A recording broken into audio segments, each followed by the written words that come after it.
Stop biting. Stop biting.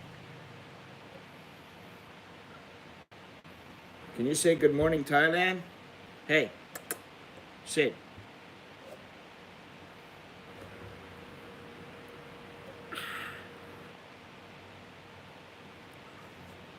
I don't want to play.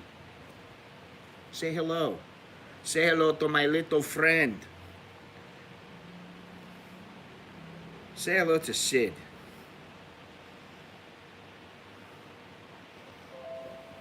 Sid, who loves to bite, give the love bites and scratch me and attack me when I'm not. He's like, what is it? The guy in with Peter Sellers.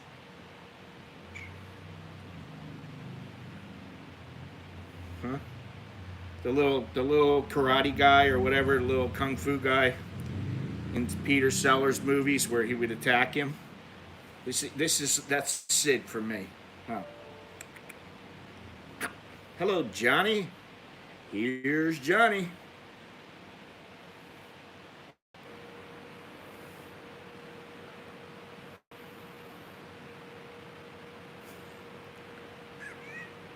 Hey, this thing is he's a lovely little cat.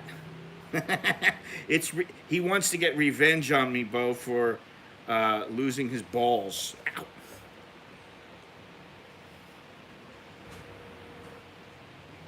Right? Is that what you want? And now he wants to go out because he hears the door. Every time he hears the door, he's like a dog.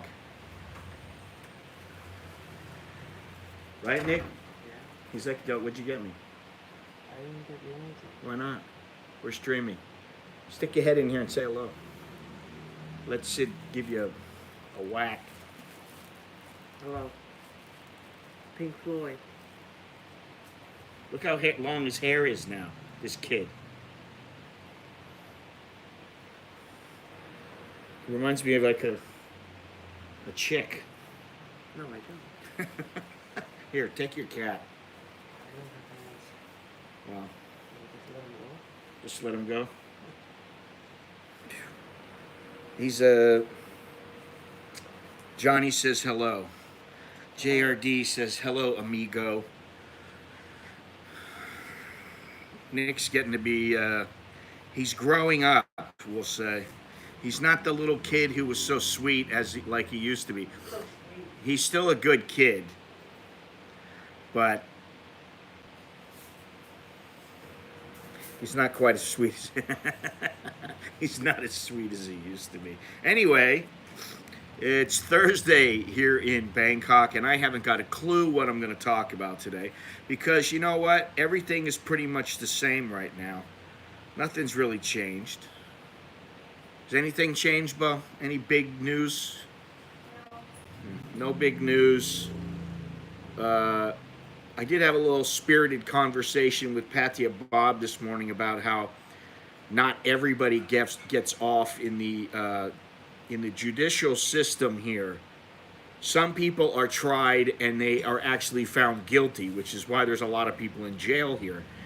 And while the wealthy may indeed find better ways, that's nothing that's specific to Thailand. That happens all over the place. You get good lawyers, you spend the money, and maybe you stay out of jail. Now, what I was talking about specifically was the guy, the motorcycle driver who ran over the doctor. And I think because the motorcycle driver, I believe, was, or is, I don't know if he still is, a traffic cop, just directing traffic. And he had some things that he didn't do right. Like he didn't have his act together completely when it comes to being a driver. And the person that he hit and killed with a motorcycle. Now you can imagine with a motorcycle how hard you have to hit somebody and how flush and clean you have to hit them in order to kill them. Because I've been hit with motorcycles before, but just by the lights. Or the tip of a foot or something like that. And it's not easy to kill somebody. So he must have really smashed into this woman. But anyway, she's a doctor. Now, my argument is that her value is quite high. And the money that she spent to get that value is quite high. And her family is probably fairly intelligent, and they are going to do what they can to make sure that, at the very least, a fair resolution can be reached. I don't think that this guy's going to get the book thrown at him or anything like that. I don't think he's going to jail for 25 years. But I do think maybe he'll do a little bit of time, and he's going to have to pay. He's going to have to find a way to pay a fine if he doesn't have the money, if he's not rich like Joe Ferrari. And in the case of Joe Ferrari, he's still in jail. So they didn't let him out. He's not out. Now, I don't think they're going to put him to death. But I do think that he's gonna do some time, in my opinion. He's not going to get out of it. And I think there's a difference between somebody like with Red Bull, who earned their money legally. You would think it's legally. They earned that money, and they became wealthy, versus somebody who earns it through corruption and through breaking the law, like supposedly Joe Ferrari did. I think they're going to look at that, and then they're going to look at what he did. They're going to look at the amount of press coverage that there's been, the fact that they still have him incarcerated. He's still in Thailand. He's not going to be running away like the Red Bull guy. And I think he's going to end up, he's going to do some time. Is that Sid? What's he doing? Don't let him tear into anything of mine over there, okay? Really? Hey, what's he doing? Oh, all right, you can divert him over here if you want. This cat is a maniac. He's a maniac. He's very calm and cool, probably 50% of the time, and then he sleeps, 25% of the time. But man, 25% of the time he's constantly running around. He's like a little kitten. He runs around, and anytime you go somewhere, he's got to be right with you. He's on your ass. He follows you everywhere. You go into the crapper, he wants to go in there. Which I don't understand that, but you're eating your dinner, he wants to sit there right next to you and your plate. And I don't mean at your foot. I'm talking about up on the table. He's just a maniac. Let's see here. Like he is right now. Our house is a bit of a mess, but there we go. Anyway. He's up on the table, and then he likes to press up against, I think it's because of the static electricity or the something, the feeling he gets from the laptop. But I think he likes to press up against laptops, and we always have a laptop or two up on our table. So anyway, let me see here. Where are we? Fed does not raise interest rates. That is the big news. I'm not sure where you're talking about, because if you're talking about the United States, I don't know what I can say. And this is a constant theme with me, is that while things are going on in the United States, I don't live there. I haven't lived there in almost 30 years. So while, I do care, I don't care that much. And at the end of the day, I probably get 20 messages, 25 messages a day. Look what's happening here. Look what's happening there. And very seldom do I get them about Thailand. And the ones I get about Thailand, usually I already know about, because I've already looked at the headlines or whatever. Yeah. It affects the whole world. Okay. But there's nothing I can do about it. So that's why I don't worry about it, I can't do anything about that. You know what I'm saying? If you're out in the middle of nowhere and you don't know about it, all you're going to know is, how much money do I need to buy this food and continue paying the rent? Are my stocks up or down? And, as long as everything is decent, you're not going to worry about it. That's my point. I've been editing my video of the place I went, La Mesa. Now, you know what? I again will give La Mesa high marks. And this is coming from someone who went to that Voodoo Cafe. If you remember the Voodoo Cafe, just take a look for it, Voodoo Cafe, it's in there. That place was fantastic, and it had good food and really good food, really good coffee. But I gotta say, this place, the coffee, okay, they're both really good. I'm not gonna pick one over the other. But that cheesecake, I would put that up against any cheesecake in the whole. I was gonna say in Thailand. Now I'm like, I don't know. I've never had a better piece of cheesecake. So, and I'm not making anything from La Mesa. I'm not getting any free meals. I'm not getting anything. I'm just telling you, if you want a good piece of cheesecake, and I know there's a few people out there who like cheesecake, if you want a fantastic piece of cheesecake, that's where you go. La Mesa on Sukhumvit Soy 68. I was looking around and I'm like, okay, so is there anything where you can rank the cheesecakes versus other places in Thailand and other places in the world? Forget about cafes. There's a million cafes. But most of the cafes, they sell some kind of a sweet or something, but not all of them sell cheesecake. So I'm looking at it, and I'm looking at the 10 best cheesecake places in Bangkok. Of course, they don't have La Mesa in here, and they have that After You dessert cafe. Bo, have you eaten it After You? Yeah. How many times? A couple times? Is it got? They got good good desserts? It's all sweet. Well, Thai's like it's sweet, but not too sweet. It's very sweet. Is it too sweet for you? Uh-huh. It's too sweet for her, especially because we've cut back on the sweets. Aside from when I go to a cafe and have, a piece of cheesecake. But I've been looking around here, and there's the After You. There is a place called the Cheesecake House. And I think that's probably the next place I'm going to go, because it's not that far away from my house. It says here, best cake ever. I'm looking at a comment on their Facebook page. Best cake ever. They have a lemon lime cheesecake. Ooh. They have a huge variety of delicious cheesecakes, cakes, cookies, bakeries, and various yummy hot dishes. Well, I think I'm going to stick to the cheesecake, but I would like to go there and just pick a cheesecake, any cheesecake. Lemon lime, I can't go wrong with. I like key lime pie. And if they had some kind of a key lime pie cheesecake, I'd be on that like stink on, and so anyway, I'm looking at their page right now, and maybe I should have gone there this morning, but I thought of this, like I woke up and started editing, and then I was like, wow,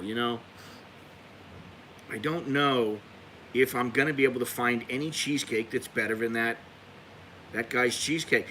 And, the guy's wife makes it. Now, granted, it's easy for people to make their own cheesecake and all that kind of stuff. And I don't mean to drone on about cheesecake. But I'm just curious to know where is a better cheesecake. So now I'm going to be on a hunt, I'm going to be on the hunt for a better cheesecake. And I think it's going to be hard to find, but hey, the Cheesecake House, that's the place to go. So I think that's the next place I'll go. It's on Tonglor Soy 20, and they also have one in Siam Paragon. Yes, I remember Oz the Israeli. He was an idiot. I'll be quite honest. I called him a chowderhead. I tried to be nice to him. He continued to send messages to me I would say long after, but a year or two after. Now, apparently he is married to an Israeli girl now, which is probably a better thing than bringing some Thai girl over to Israel, not allowing her to work, and not wanting to give her any money. And I'm like, well, in one of those episodes, I'm like, dude, you're not going to let her work. She's going to need some money. She's going to need money, like, a little pocket money. I mean, what are you going to do? You're going to coop her up there and you're going to make her cook and clean and that's all she gets to do, but her expenses are paid? I mean, that's not a wife. And so, if so anyway, but yeah, I'll call him. Yeah, come on, man. Biden's got it all under control. Biden. Oh, I don't even want to start talking about him. But I was going to say, Oz reminds me of some guy like Biden coming to Thailand, completely in the dark, absolutely no clue as to what to do, what to say. I mean, I don't know. It's hard to believe that so many guys are so clueless just about women in general. I mean, listen, I understand you're not a player. Girls aren't going to fall all over you. Yeah, I understand that they never fell all over me. I'm talking about in the Tom Brady sense, or Leonardo sense, Brad Pitt sense, or something like that. Uh, but I mean, like, get a clue, man. Like, figure it out. But some people have other priorities, and obviously his was not women at the time when he was young. But listen, if he's doing well, that's all that matters. I'm happy for the guy. There's no sneezing allowed during my live streams, Bo. No sneezing allowed during the live stream. Only I can sneeze. Where's Nicholas? Upstairs? Has he got school? Need somebody to make me a coffee. When I was never, what is this? When I had never been to Thailand, I was stunned by the stupidity of the chatterhead sending you. I'm still stunned. Listen, I got a video I'm gonna put up. I'm not gonna tell you what it is. I'm probably just I'm gonna clip a few things out that are basically just a waste of time in this one particular video, and then re-upload it. It's a classic one. Ozzy Israeli was a classic. It went on too long, to be honest. And I got friends back in the U.S., and I guarantee you that if they came over here, they would be knuckleheads. But she said that I'm like the most wonderful guy she's ever met in her life. She doesn't seem like she's lying. That kind of thing. Anyway, what's going on in Thailand? Anybody know? Besides me thinking about cheesecake and cops on motorcycles, which really, unless one hits me, I probably have nothing to be concerned about or even to think about. Let's see what we got going on here. Hey, by the way, don't forget to leave a thumbs up, subscribe, all that good stuff. This stream and whatever videos I put up and whatever streams I put up are brought to you by you, the viewer. If you want, you can contribute by joining in on the conversation, leaving a thumbs up, subscribing, checking down in the description for all the ways that you can help support the channel.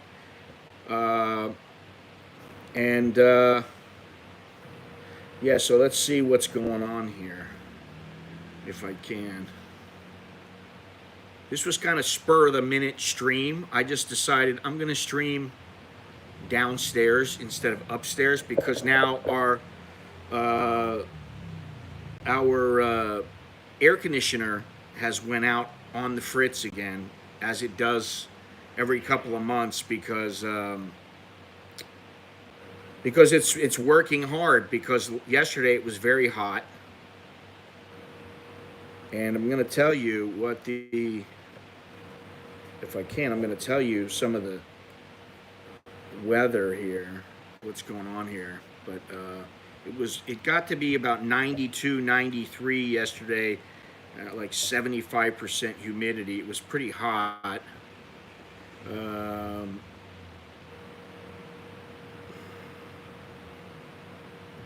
So let's see here.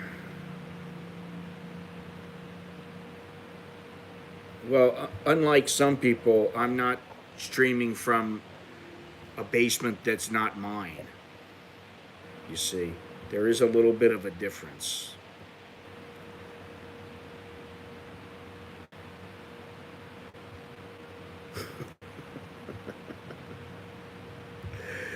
Uh,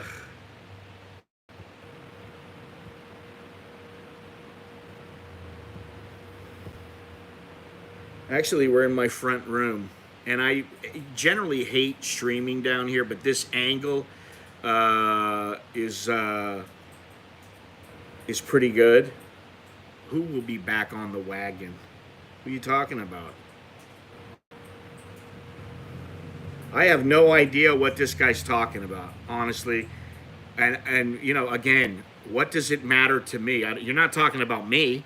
So I don't know what you're talking about, you know. And if you got something to say, just say it. Don't beat around the bush. Who's the one we're talking about? Who is that? I have no idea. Oh, you know, I mean, there are a number of people you could be talking about.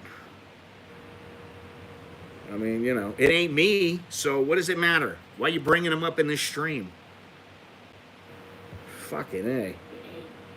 Okay, well, good. I don't know, so, you know, and that's really what's most important. It's not most important that these other people know it. What matters is me. You know why? Because I'm the one who controls the stream. It's my channel. Oh God, it never ends. It never ever ends. Let's see what's going on here. Is anything going on in this place? We're looking at the. Yeah, I saw another thing today about how people are getting carried away about this marijuana law, and I said something about this yesterday. And I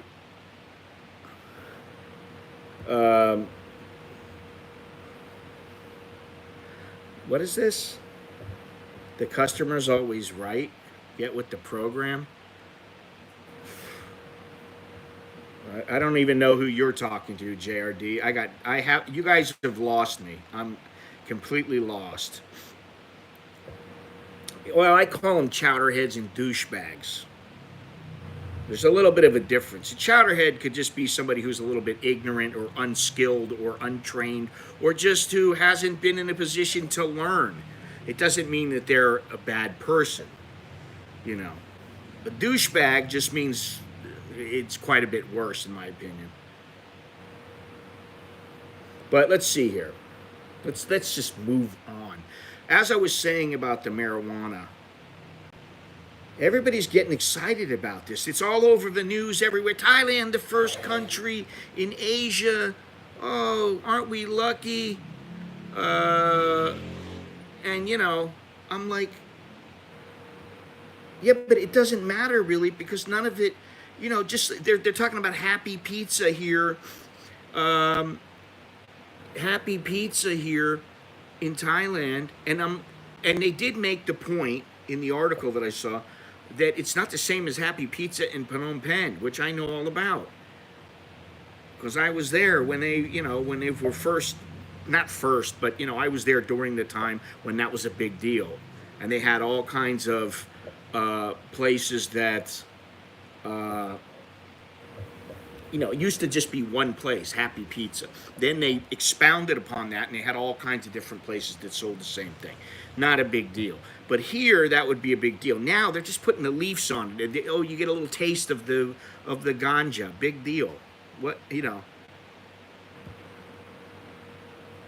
So it doesn't make much sense to me. And the government is warning marijuana users to wait until the final regulations pass because it says people who plan to grow marijuana plants should wait until organic laws are passed and new regulations are cleared up. There's a 120-day window for regulations to be written up. First, do not grow or illegally use marijuana beyond the conditions, especially for commercial or recreational purposes. the Deputy Prime Minister in charge of legal affairs said. Wait for the organic laws first, or else it will be illegal and you will be arrested according to the law. So the bottom line is right now you shouldn't be doing anything. Now, if they're selling it in some tea or at some place, it's a store, it's pretty much on them. And I would think that they know exactly what's going on. But,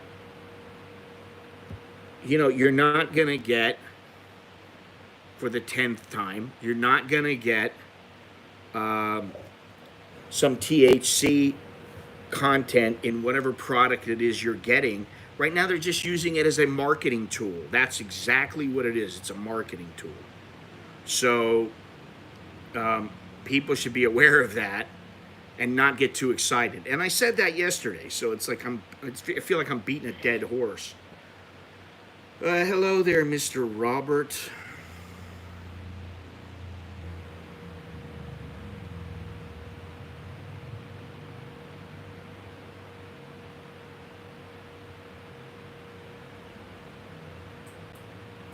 Well, listen, I don't want to get into the whole, the whole thing about Tom. Thanks a lot, Tom. Choke D. I don't want to get into the whole thing about, the government. I mean, it is a weed, right? You could say about alcohol, well, people can make some homegrown hooch and it should still be legal to sell it, but it's not. Even though it still happens here all the time, and it happens in a lot of places, right? And I think actually they need to square away the weed, and I think it's going to take them some time and maybe they should look at places that have already done so. Like the Netherlands, like Portugal, where they decriminalized it, and various states in the United States, and they should see how things are going there, and they should take the best of all that, figure it out. They could get it done in like, thank you very much. Anybody for an LB? Oh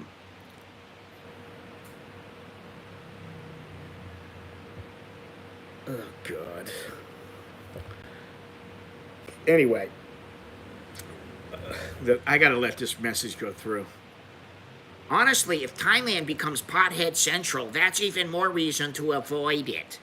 I really want to be surrounded by a bunch of hippie potheads in Pattaya. So it's better to be surrounded by a bunch of drunks who are out whoring and, trying to nail the girls that are walking on, say, Beach Road. I'm not even talking about in the establishments that are kind of tucked away or they're just legal, like bars.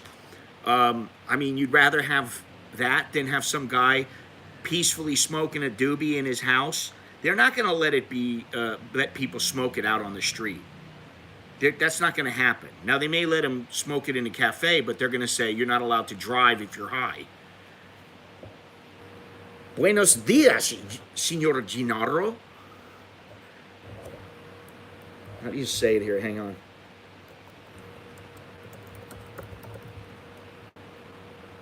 Let's see here. Buongiorno. I forgot about that. Buongiorno. Buongiorno, Signor Gennaro. What is it? How do you say Mr. in Italian?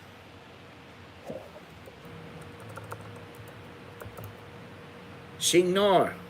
Signore. Anyway.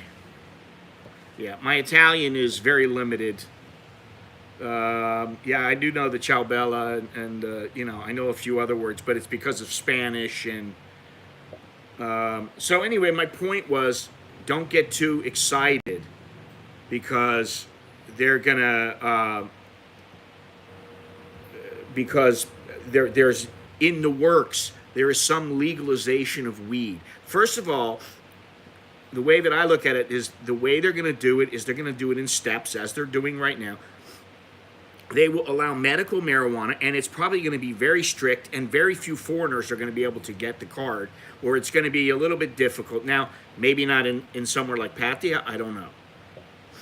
It depends on how strict the punishment is and all that kind of stuff. But only after they do a lot more tests and they see what effect it's having on the society, and can they make a lot of money from it, which I think they can, will they allow it to be recreational. And I don't see it like in the Netherlands. In the Netherlands, you walk down the street and you walk right by a cop, you're puffing a doobie, and nobody's going to get upset. They're not gonna arrest you. Here in Thailand, I don't see that happening really ever. I think they're very private for the most part, so that's the way it goes. All right, so don't get too excited. Don't get too crazy. Now, of course, Anatol is the one who's got to, it says he needs to propose the draft regulations to Parliament over the next 2 days. So it's going to him. He's going to have to decide. It says that here's it. People will be able to grow marijuana plants at home, but with a certain limit. He said they will still have to inform the authorities of the plantation first, and that the substance can only be used for medical purposes. So let's not get too carried away. Quite frankly, I would much rather that they, I don't have a problem with them legalizing it as long as they keep it out of, like you can't just go into Starbucks and sit there and puff away. I don't want it to be like another, like the Netherlands. I don't want it to be like that. I'd prefer it not to be that way. Because then that would be a bit too much, in my opinion. You want to puff away in your hotel room, you want to do that. Now, something else that they're not talking about, and I think it's probably just as good, is edibles. Because I think that's a great way to go. And I think if they were smart, they would figure out how. Now, I don't know how. See, the problem is the dosage. From what I understand, sometimes the dosages can be difficult to figure out and to get accurate, 100% accurate, and that can cause a bit of a problem. But I'll be happy with a few of my own plants and be left alone. I don't want to smoke in public. No edibles, because they won't allow you to have conscience. For now, they won't. And this is the thing.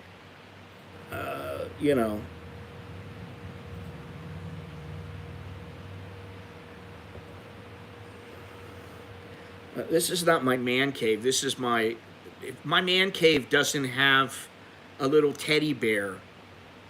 Well, it's got all kinds of little stuff that people have given me, but this little teddy bear and whatever else that thing is there, that's my wife's. Right? The teddy bear is yours? It's not mine. Who did you give it to me or something? It's not mine. Who bought the little pig back there? The little pig thing, the little white thing. Oh, you got it through your job. She's always getting stuff like that. They always give her stuff. They give her pens and notebooks and little stuffed animals and all that kind of stuff. Who is this guy? Yeah, I got a commode right under my chair. I'm sitting on one right now.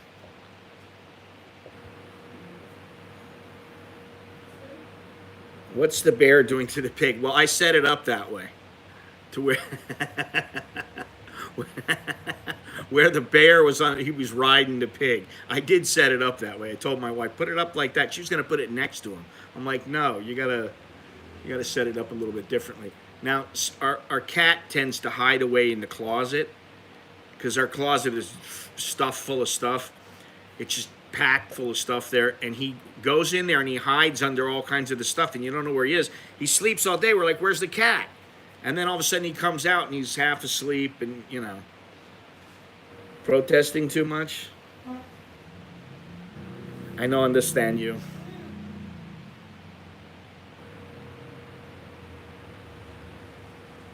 Just remember, every one for him is one for me. That cat totally loves her. He never gives her any love. Look at this. Where's that? See that mark right there? This and this, that's a bite. That's his little love bite. I don't like that. I don't like his love bites. I don't want his love bites. I grow 8 plants and make edibles, hash, and rosin here in resin in Virginia. Controlling the dosage is not difficult. I would think that some of these guys could do it, but I just heard people that say, "Oh, I get it, and it says it's this much, and then it's so strong." And I talked just yesterday about the whole. When I was in the Netherlands, I was like, "Oh, they got space cakes here," and I tried one, and I was like, "They're really good. Let me have another." And I had another, and I was like, "I don't even feel it." I'm like. After like 30 minutes, I was like, I don't really feel this. So I had another one. And then, by the time I walked out, I was like, shit, man, which way do I got to go to get back to my apartment? Bring back the Thai sticks. All right, let's look and see. Is there anything other than marijuana we can talk about? I mean, as much as, listen, I'm all for it. I don't want my kids going out and using the stuff and going out in the street and puffing away and everybody walking around. I don't want that. And to be completely honest, I don't particularly like, this is just me. I think it's kind of stupid when I see somebody who, using one of those, what the hell do you call them? The inhaler thingies. What the hell do you call those things now? I can't I'm blanking out. Not inhaler. Vapors. Vaping. For my kids to drink alcohol, Alex doesn't drink. He won't drink even if you push him. I think he's drank. How many beers do you think Alex has drank in his life, Bo? 2? He might have drank 1 with his friends on a trip. And he's probably drank 1 with us, had a sip of wine. And Nicholas, he's had a little bit. And he knows what I think about it and how to be responsible with it, Here comes Sid.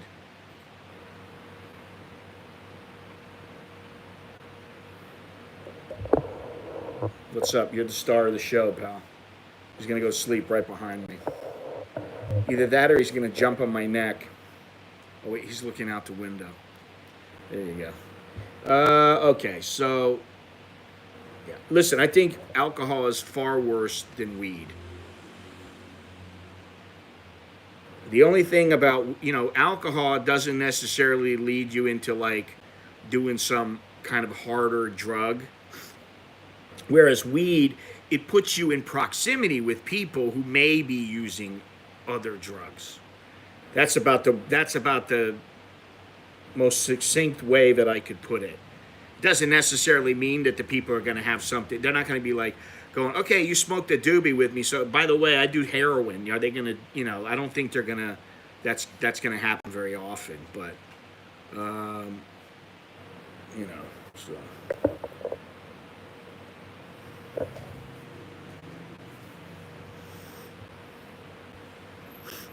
Yeah, far more bad decisions when drunk, fights, accidents. Yeah. If you look at a lot of the people who get into trouble in Thailand, a lot of the foreigners, they tend to be, drunk Brits, drunk Americans, drunk Aussies, drunk Germans, whatever. But, it's not like, oh, this guy was smoking a doobie, and so he decided to go off and, And the problem, the problem maybe that they have here is that they think that if they allow the use of weed, that's gonna open the door for more people to use the yaba. I don't know. I don't really know much about that other than it's bad shit. And I know 1 or 2 people that I knew they were on it and using it, and I just got as far away from them as I could because I just don't want to be around any of that shit. It's the last thing you want to do, and I've already given my big tips for Thailand probably 100 times already over. But stay away from that shit. I mean, weed is one thing, but man, and that's bad enough if you're not careful. But you get into that shit, you start messing around with that stuff, you're asking to go to the Bangkok Hilton. All right, where am I here? I'm kind of lost.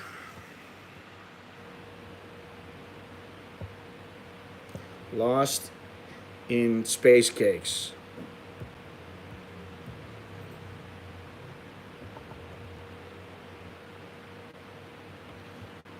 No violent crimes, yeah. Pot stopped me from being a drinker and meth addicted long ago.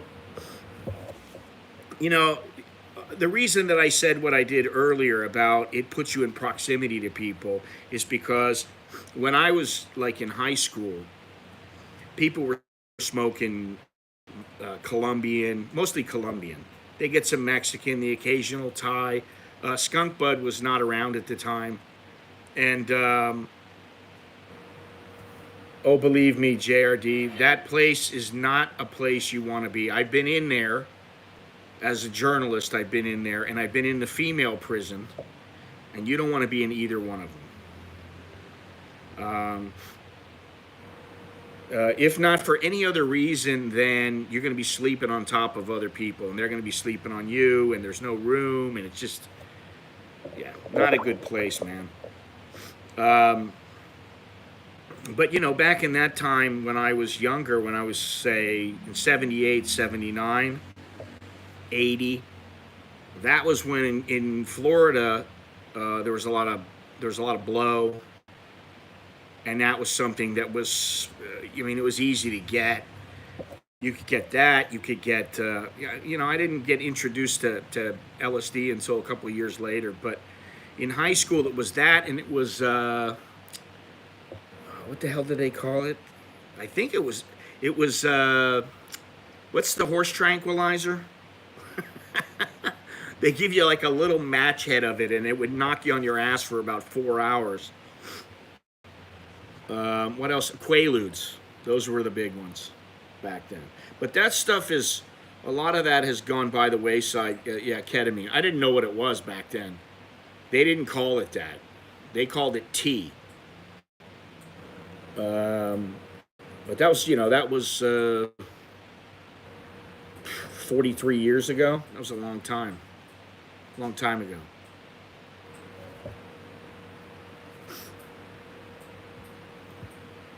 Anyway, let's see here. What do we got on this page?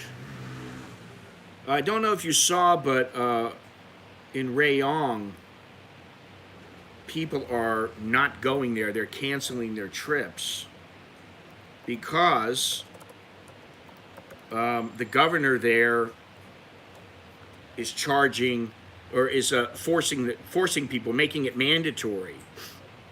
That's what it was. It was that horse tranquilizer,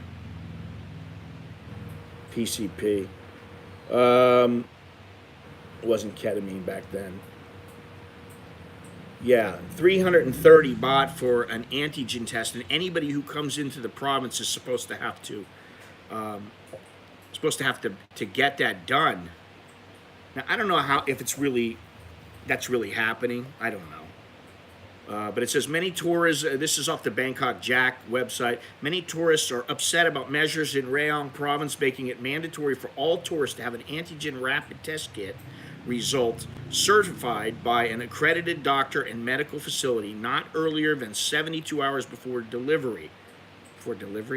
arrival. The tourists have been making their displeasure known through online posts. Most tourists are unaware of this information. Upon arrival, a medical examination fee of 330 baht per person has to be paid to a local hospital. Most of the tourists canceled their trips and did not continue their journey. Patida Limprasit, a 52-year-old, took a group of 10 Swedish people to Samet Island.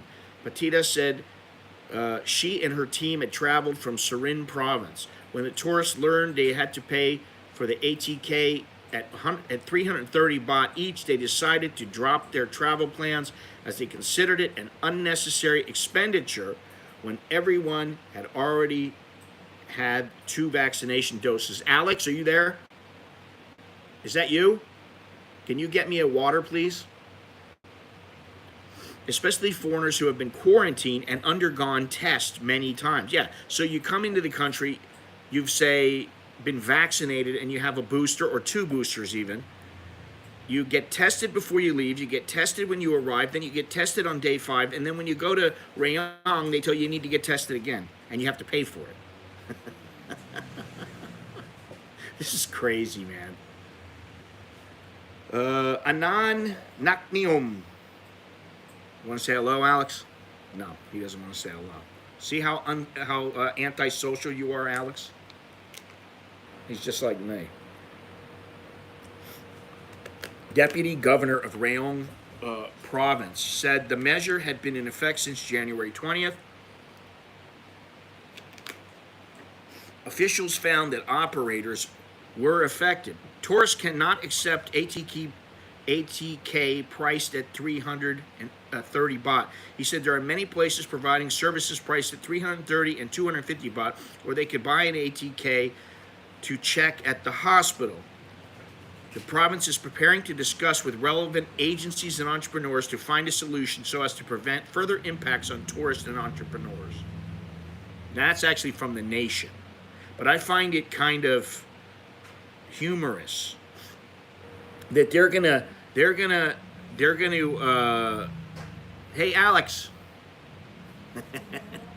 He's in his room? What? He knows what? He got me the water already. That's not what I was going to ask him. Relax. Do you think that you could, like, put my coffee in the thing? You got time? Or you can ask Nikki to do it, since Nikki probably doesn't have any class right now. Okay. Never mind. I'm not going to make him break up their class. She gets so ready to jump on me about it. I've already got my water. Yeah, you see? But a lot of people want to know, what is that teddy bear doing to the pig? She's like, get your mind out of the gutter. I've never tried blow or LSD, sheltered life. Well, be happy you didn't. I mean, I came out of it relatively unscathed, aside from a little bit of brain damage. But other than that, some people aren't so lucky. I mean, really. They use ketamine in therapy now, mushrooms. Maybe it was ketamine. I don't really know what the hell it was, to be completely honest. But they used to call it tea, and it was really, really strong. Blow, only 2 more sleeps till Easter. How hard is it to get a COVID? It's very easy. You can get it at the 7-Eleven. You can get it at the market. You can get it from any pharmacy. Just announced a new variant. Yeah, I saw the stealth Omicron. That was either yesterday or day before that I saw it. You know, that's just too bad, you know. I mean, even cat's going nuts again. Ugh. Even Bo has said no more vaccines. The 3 is enough, more than enough, and you know, he's porking the pig. If you really want, I'll set it up like that.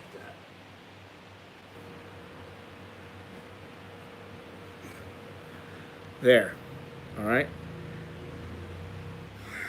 Feel better now? LSD and mushrooms are a worthwhile experience. Well, you know what they used to call the use of LSD? When you're on it, you're frying. And the mushrooms, you know, I mean, I haven't done any of that stuff in many years, but actually, it was about 40 years ago with the LSD, and that was the days of, even back then, Purple Microdot, Goofy, Orange Sunshine, all that kind of stuff, and it was definitely an experience. I mean, it was constant laughing, and the mushrooms.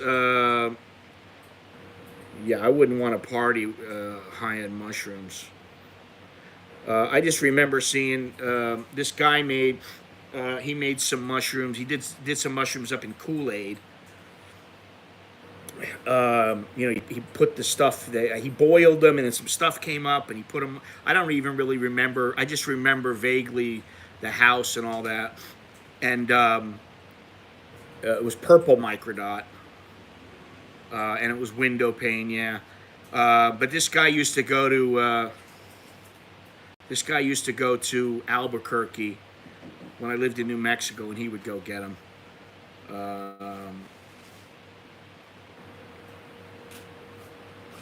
But the mushrooms, all I remember is watching a Tarzan movie and seeing, maybe that was the acid, I don't remember. But I remember seeing like the little guys that were all dressed in leaves so that you couldn't see them coming out of the TV screen. They were chasing Tarzan.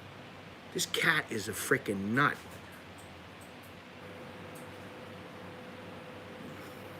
Anyway, all right, so chocolate bars are the things now for shrooms. Yeah, I don't know. I mean, I'm okay, with I don't even, I've got all those tequila in the bottles there, and it's been quite some time since I even had a shot. I'm just not in. I don't know what it is. I'm not into the whole, altered perceptions, altered state of mind. I'm not, maybe because I'm older. I don't know. Anyway, so don't count on the weed, and definitely don't count. I don't know why they wouldn't at least consider the mushrooms for medical use or something like that. Peyote, I did try that a long time ago. That was when I was in New Mexico. And I got sick. And then I got, I was out there for basically all night until the next day. And it took me a while to feel right. Sid, stop. Hey. He like finds stuff. He finds little pieces of fuzz, and then he's got to play with them and run around in circles, and it's a nutcase. All the peyote is legal to grow in Thailand. Just takes forever.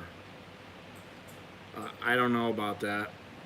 I have no idea about that shit. I really don't. To be honest, I'm looking at the weed here as could it be a boon for the economy?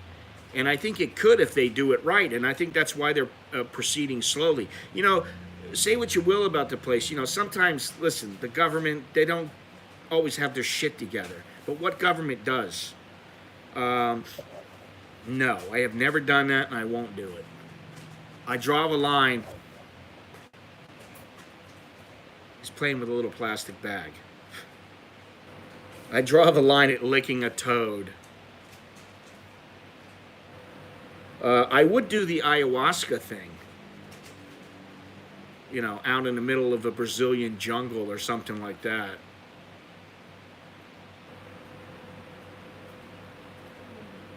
You don't lick them, you have to scrape it off. Ugh. I don't know, something about like fluid from a frog. I don't know. It's just a little bit nasty. It's a bit nasty. DMT, yeah, I don't know. I mean, depends on the situation and all that kind of stuff. But probably no. Why? I don't need to.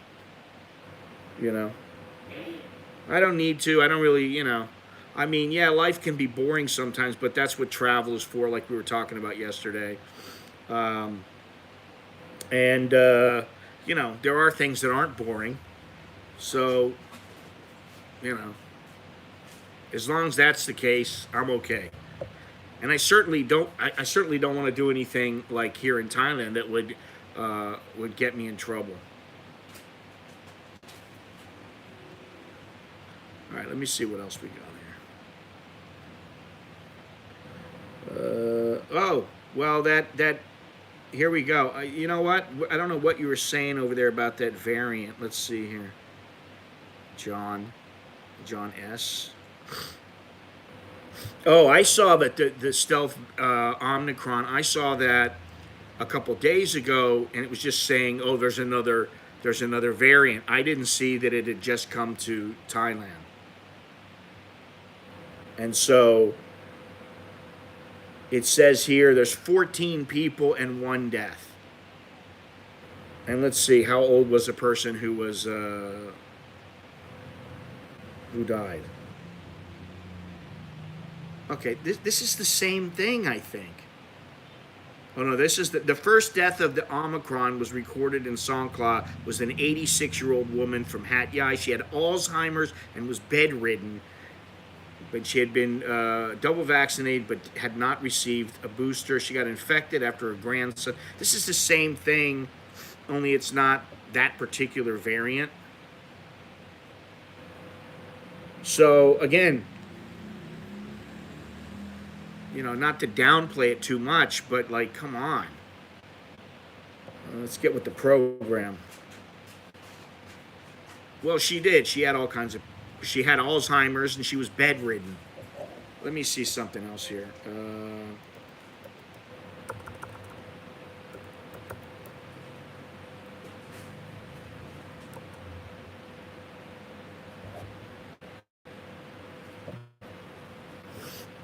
Oh, yeah, the booster would have saved her. Come on. All right, we got anything on this one? You know, everything is pretty much the same here. I don't see any major changes going on. Although there is one thing going on here. Man, he is just going to town. Thailand plans to limit cryptocurrency payment for goods and services. They do not want people using cryptocurrency to pay for goods and services here. I was reading about that this morning. I was going to talk about it, but I just found another article on Thai PBS Worlds. They've agreed to, the finance ministry has agreed to, he's just having a field day with that plastic bag, to regulate and limit the use of cryptocurrencies as a means of paying for goods and services to prevent such transactions from affecting Thailand's financial stability and economic system. Pending public hearing. He's a nut job.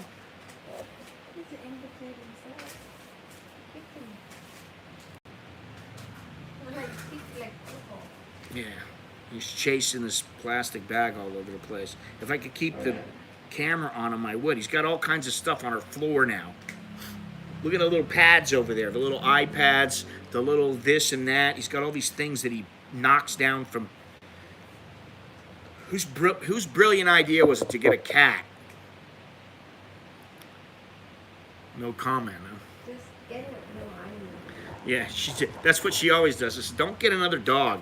What does she do? All of a sudden, I'm like laying in bed. I was half asleep. I wake up and I see this little thing run across the room, and I'm like, "What the hell was that? Was that a rat?" And then she goes, "Oh, I got this here." I'm like, "Why did you get that?" Well, it's so cute. I'm like, "Well, you're taking care of it, not me." Kids are cute. It doesn't mean I want another one. Let's see here. No, we don't have a new puppy, and we're not getting a new puppy. I don't care how cute the damn thing is. We're not getting another puppy or another dog, we have a cat, and we've had the cat for 1.5 years or so, and the thing is still nuts. It's a nutso. Oh, Gennaro is asking, Bo, how do you tolerate me? How do you tolerate Scott? How do you put up with me? She ignores me. And vice versa. Vice versa. because they want to observe and have control over everything you do in your life. At her age, she's already had lived a full life. Yeah, but that doesn't mean that, if she could stay alive for another 20 years, she shouldn't be able to. I'm just saying, I seriously doubt that the coronavirus killed her. I think she was on her way to meet her maker, and the coronavirus came into play and said, you know what, let me just put the nail a little deeper in the coffin. I'd love to get a dog, but they tie you down, especially when we can travel again. Yes, they do, and we have that problem with Sid. And let me tell you something. Here in Thailand, it's 500 baht a day to put them in a little a kennel, a cat hotel. 500 baht a day.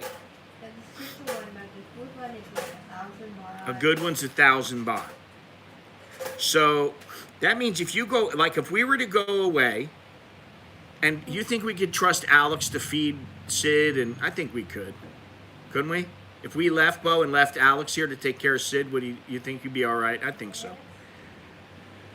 But if we all left and we're gone for 3 weeks, that's like almost $700, man.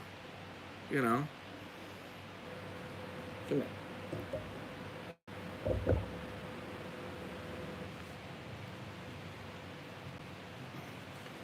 Well, that's what kids are for when they're not with us. You want to look at the camera? Hey, look at the camera. You want to be the star? No, he just wants to go is what he wants. You see yourself?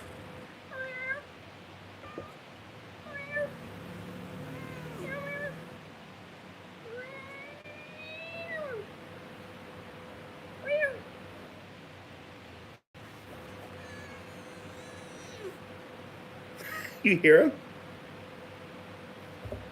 We play this little game where he knows I'm faster than him, right? He knows, but sometimes he'll scratch me.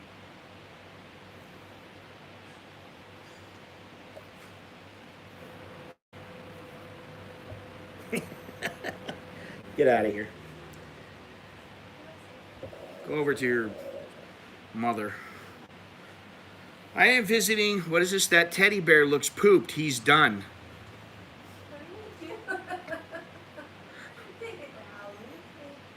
No. The teddy bear, he wants to have a little fun.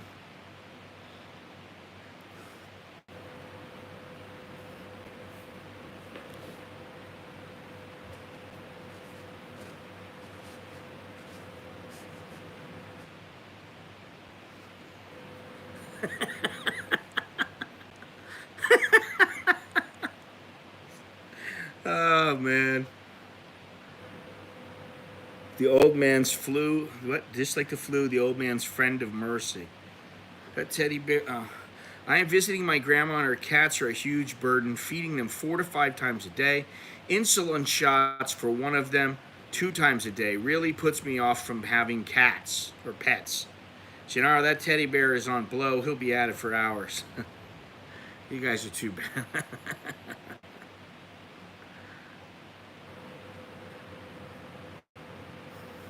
Maybe I should just be, isn't this rated G?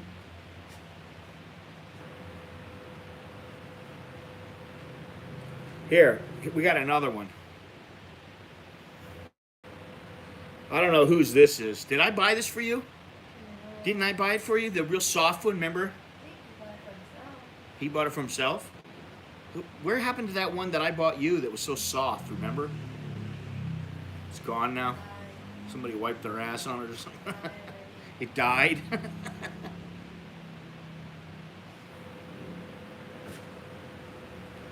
Don't ask me. I bought my wife one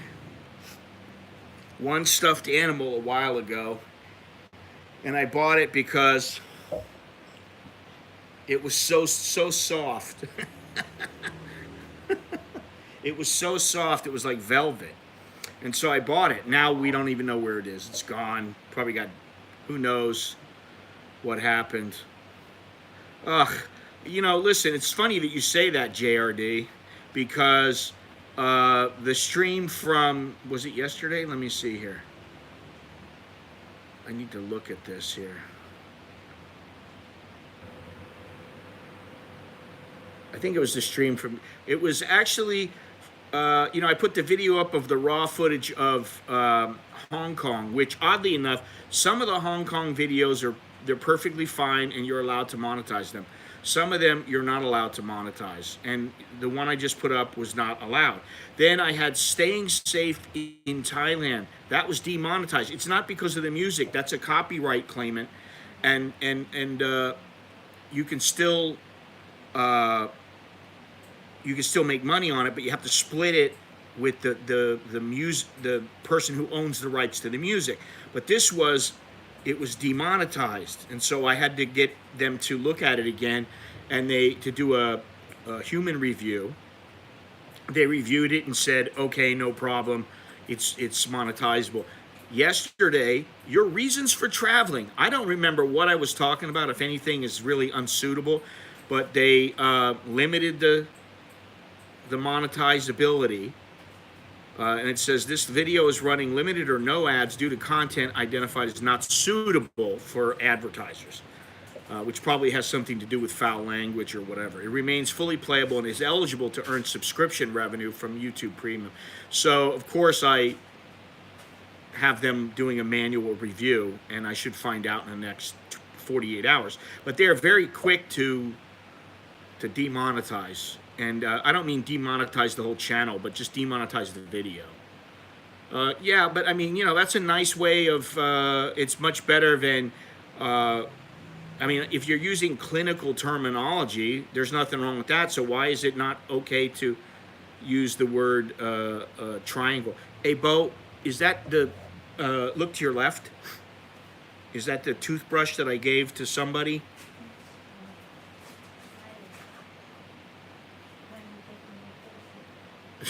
She gets up to go get the toothbrush that's on the floor that the cat's playing with, and the cat jumps up and sits in her chair.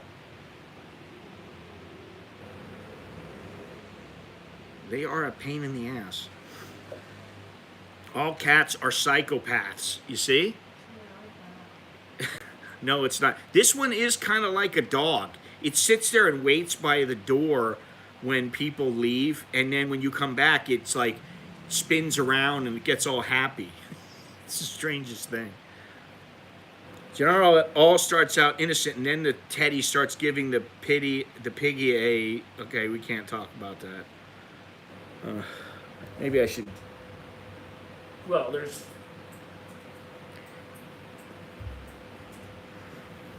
Cats are adorable. Listen, I like big cats because they're not in my house. I don't live with them.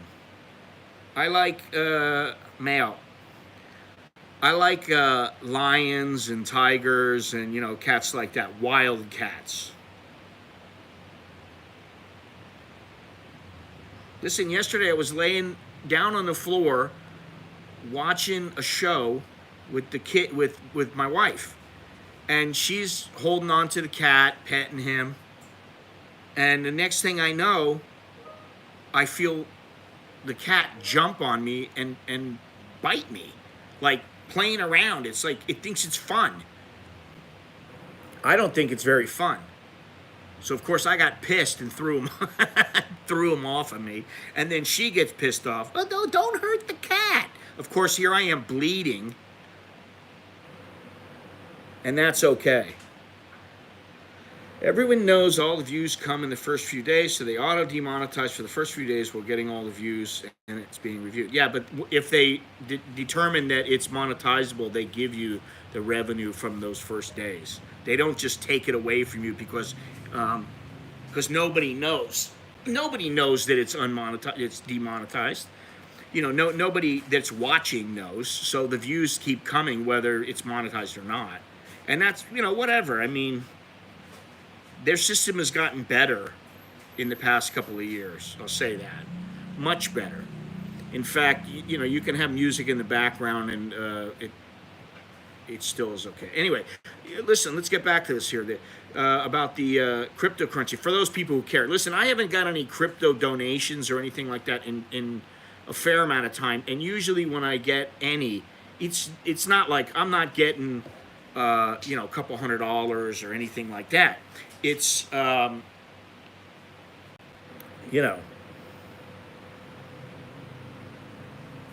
it's very, very limited. It's $5-10 or something like that. And so I don't go out and buy stuff. I mean, I bought some of the Bitcoin and a couple other of like Litecoin and a couple others, and spent $100, $200, whatever it was. And I made a little bit of money because the stuff was so low, and then it started going up. But now I don't really touch it. But they are planning on curbing the business here, and it's expanding. But they don't seem to want to allow businesses to allow. I do need some coffee. They don't seem to want to allow businesses to accept. They're saying you cannot use any. I'm gonna have to read this, but you're not allowed to use any mechanisms to process payments at your store or anything like that. They don't want that. So what they want is they want you to run everything through the Bank of Thailand, and they want to make sure that they know exactly what's going on. Which I think sometimes some countries are a little bit too strict with that stuff, and America is one of those. America needs to worry more about getting their shit together than is somebody spending more than $600 on a transaction, or 200 transactions a year or something like that. They really need to think a little bit more. I do need to get a coffee, and I don't have any of my kids available, and my wife is probably not good. She doesn't know how to make my coffee, so she's pretty much useless right now. The kids are useless right now too. I need them to do something. Alex did bring me my water though, so, and they're usually the ones who make my coffee, but I'm gonna go and make some. Then we'll get to something else here. Maybe we'll talk about. We'll bring out a list or something. I don't know. Let's see here. For now.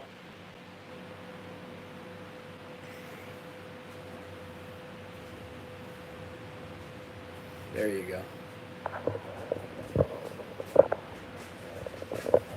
Show me how you make coffee. All right, hang on.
Oh, I forgot the coffee.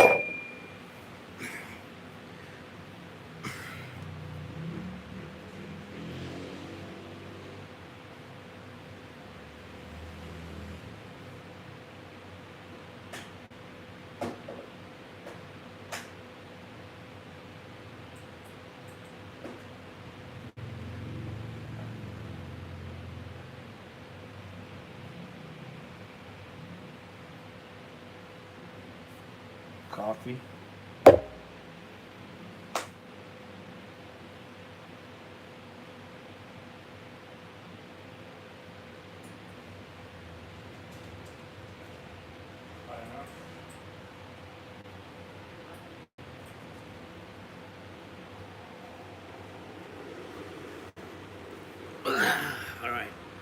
hot water. Got to figure out how to do this here. General, get your mind out of the gutter.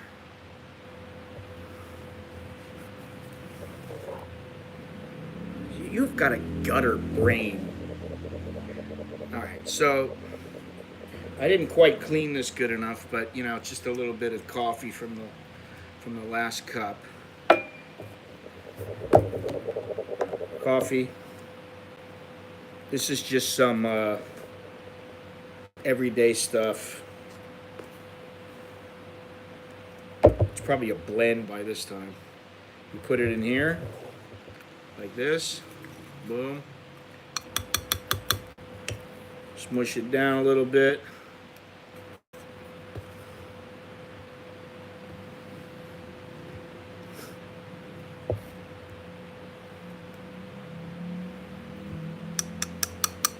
Yes, I do, but I like what I'm using here, and you'll see in a moment. So there we got that. All right, it's good enough. Want to smell that coffee? No? All right, so here's the little doodad here. Right? No, this is not a voodoo blend. And then you just get this. Put it in here. You get this. Put it up here.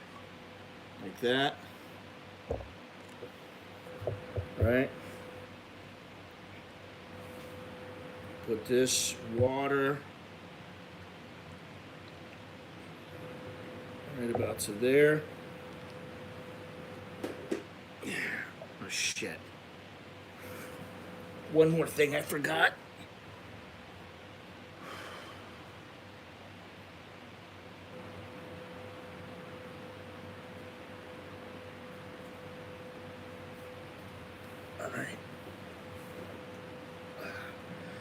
All right, so here's the coffee cup, right?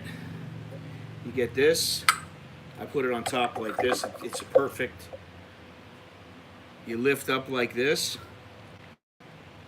Boom. All right. You lift it up. You let the water seep in.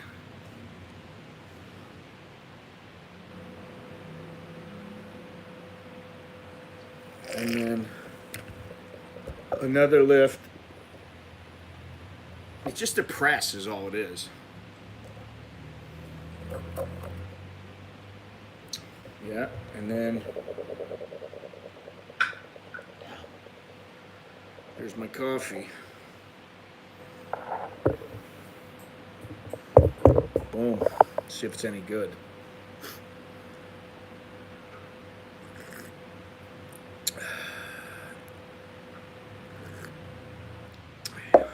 I like this coffee maker. I do want to get a coffee maker that is like a cappuccino maker. I can make cappuccino, can make all kinds of things. This thing basically makes espresso, and you can make an Americano from that. But it works good. Yes, exactly like it. Except this is not portable. Stay away from that, Sid, because it's hot. This is not portable, and I've had this for years, and all you do is you just clean it once in a while. You wash it, but then you take it apart every. I don't ever put sugar in my espresso. You got an AeroPress. How portable is that thing? Because I was going to get one of those. I had this other one. And it worked great, and it made great coffee. It was actually just as good as the Roque, and it was like the Roque is like $200.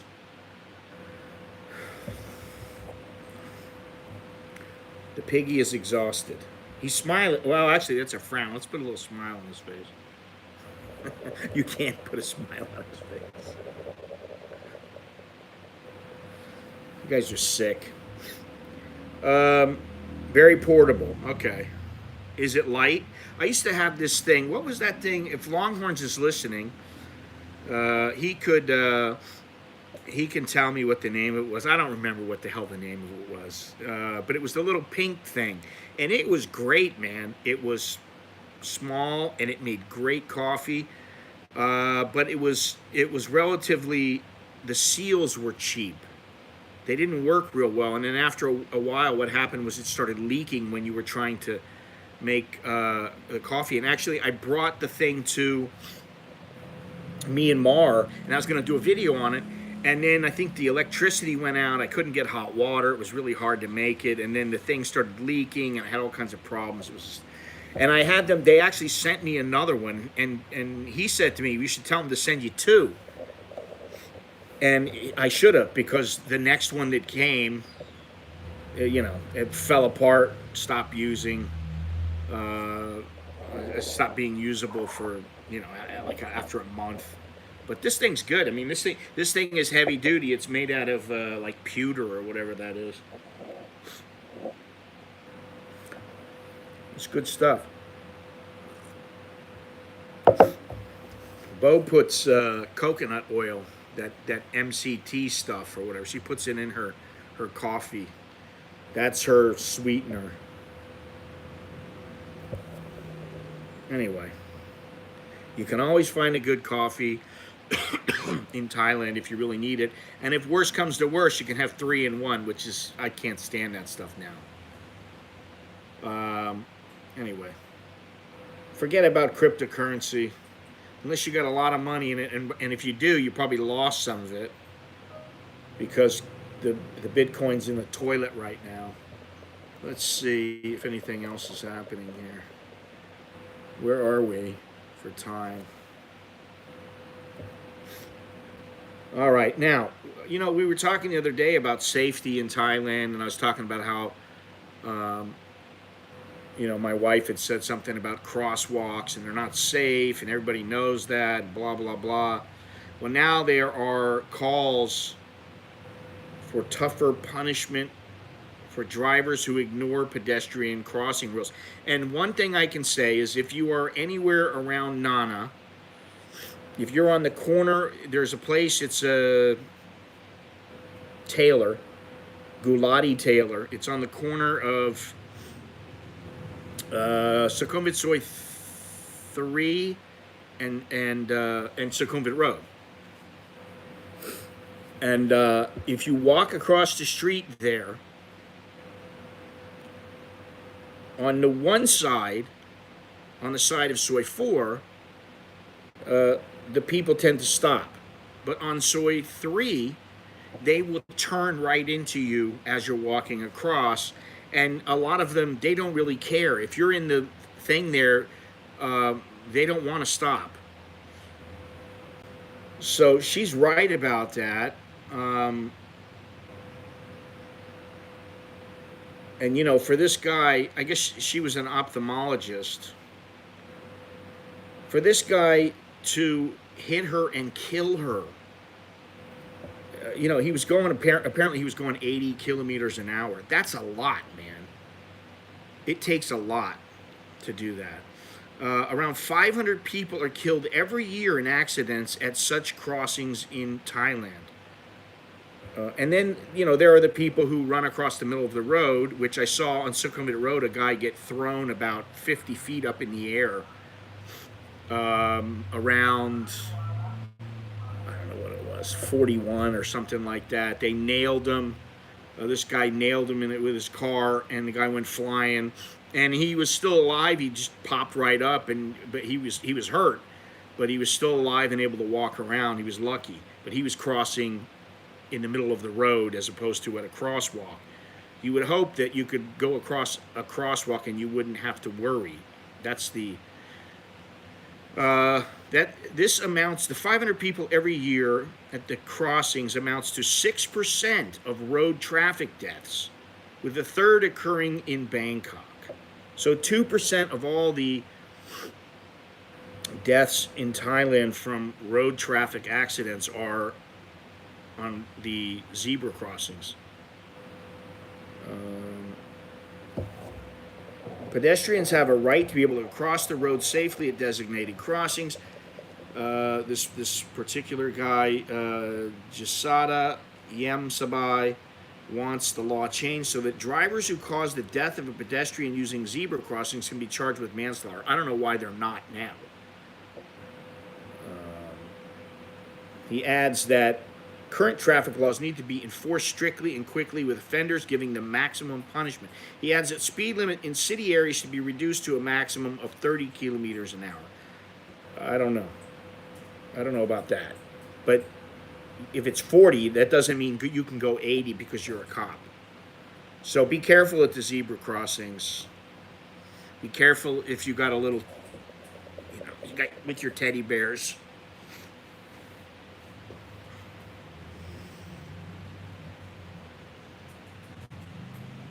Okay. Thai man arrested for shooting a foreign man at a Patong resort.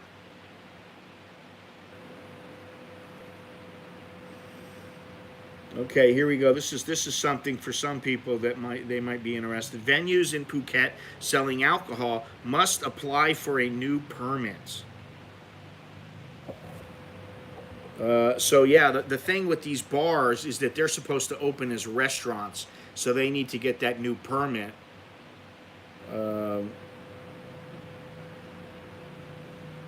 They need to get licensed so that they can serve food and alcohol, not just alcohol, because they're supposed to be selling food at this establishment.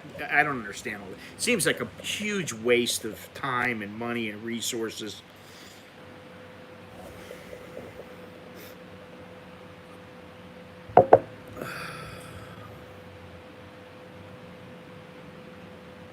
Try walking across a road in Ho Chi Minh City. Yeah, I have done that, Andy. And things get a bit crazy there. In a lot of places. I did it in Hanoi. Hanoi was pretty bad. Ho Chi Minh was really bad. When I got to Ho Chi Minh, I went, man, I don't like this place as much as I like Hanoi. I like Hanoi better, to be honest. Well, you know what I have done for a long time is, if they're going slow enough, you put your hand out and you say, oh, thank you, thank you. And then, you just keep walking.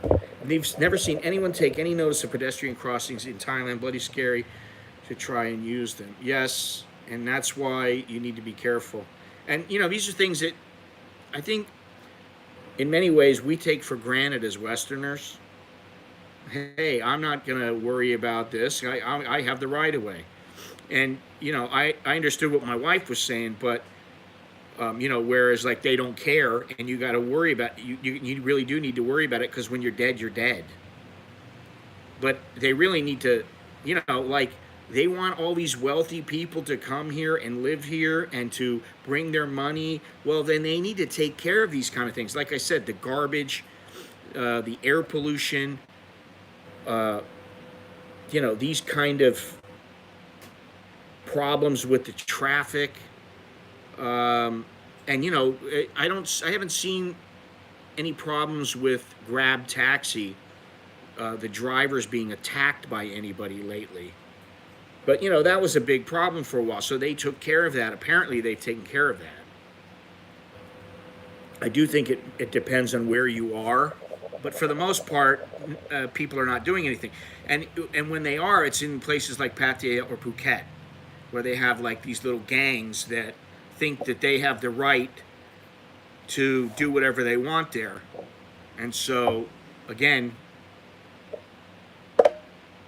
the Thai government needs to be proactive. And as I said, I think they have, in this case, they have. I haven't seen anybody in the news, any drivers getting beat up by, some guy who's like, you're taking our jobs away.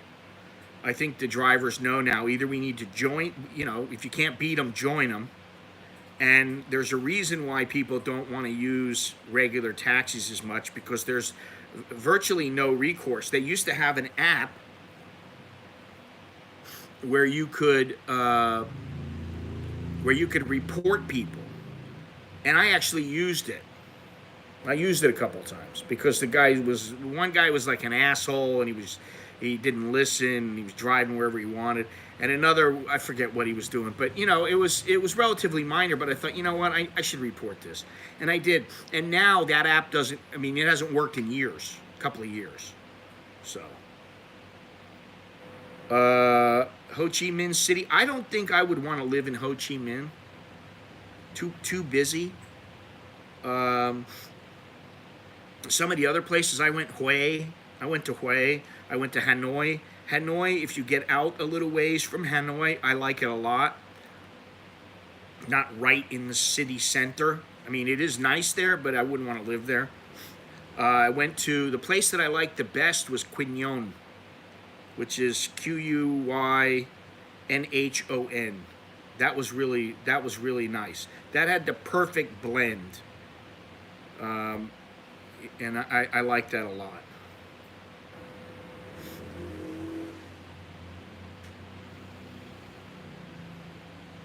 Yeah, I mean, Gennaro, if you're still looking for places and you're not sure about Thailand, take a trip to Vietnam and go to a couple of the cities. If you can afford to, go to Ho Chi Minh and see what. I don't think you would like it. It's kind of like L.A. Maybe you would like it. I don't know. But I think like Hanoi was much better scene. It was very relaxed. It wasn't so frantic. And I did like Quy Nhon, and Hue was all right. And there are a lot of places. I didn't go to Da Nang. You could probably find some other places there. So, yeah. I think that a place that a lot of people don't ever talk about is Indonesia. And it's not the easiest place to live. I'm not just talking about, what is this?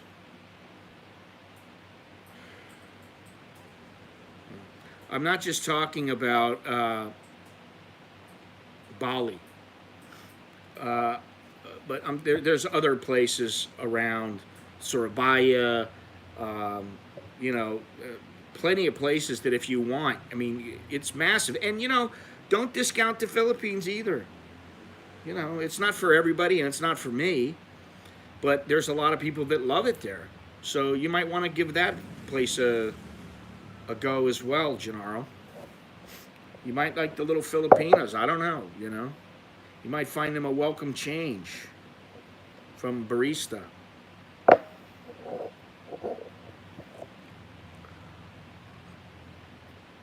If you're watching, don't forget to leave a thumbs up. And if you like what we do on the channel, don't forget to subscribe. Don't forget to check everything out in the description.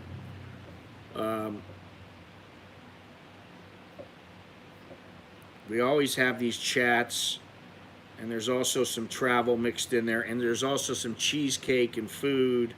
So, there's a plethora of subject matter.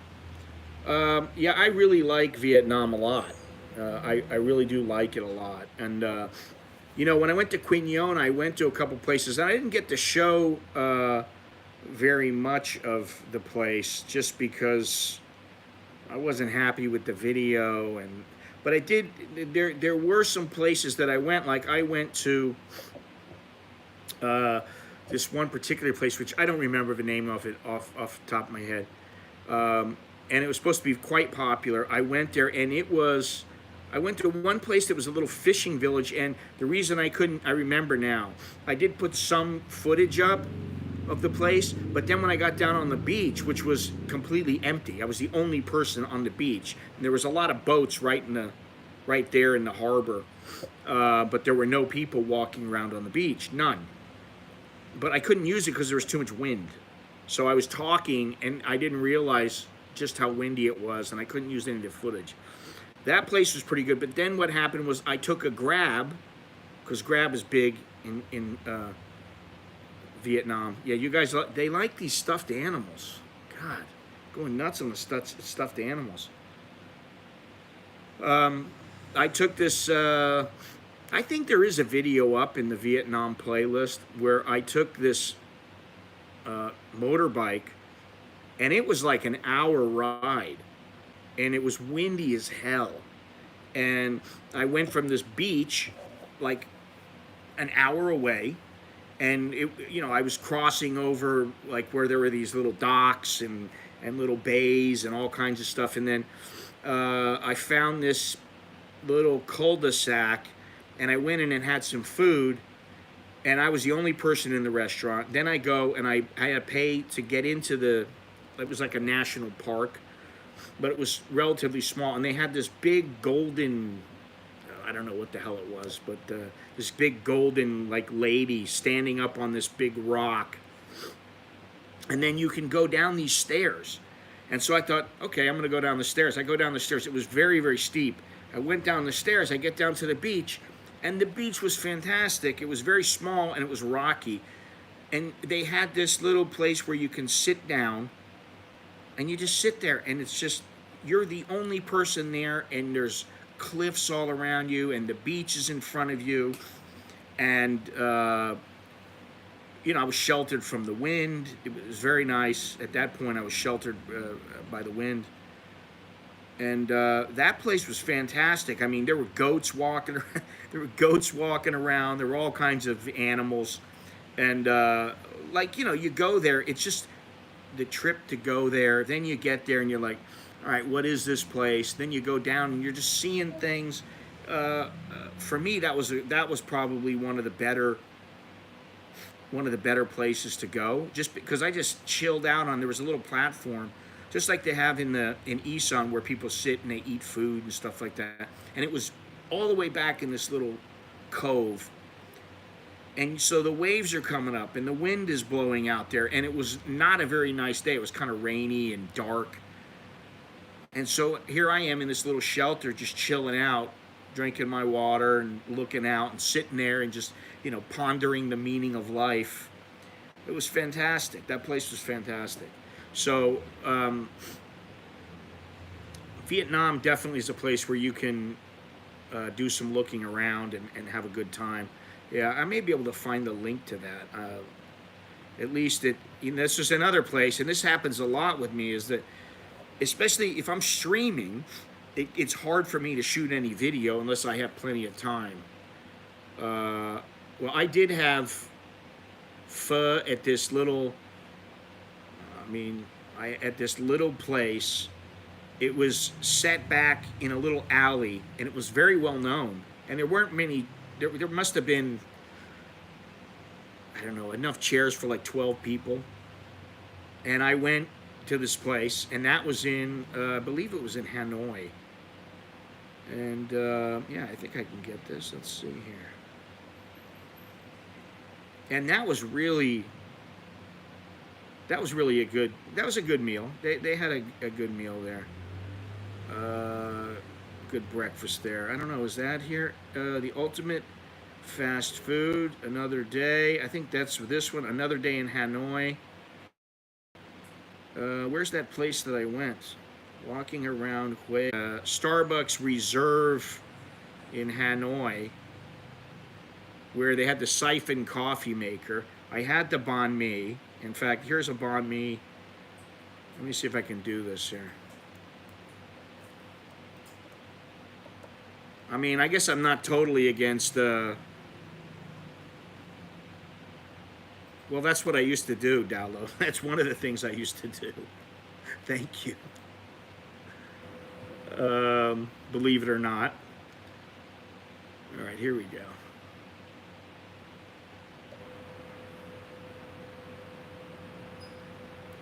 Okay, this is, I believe that is the, what is that?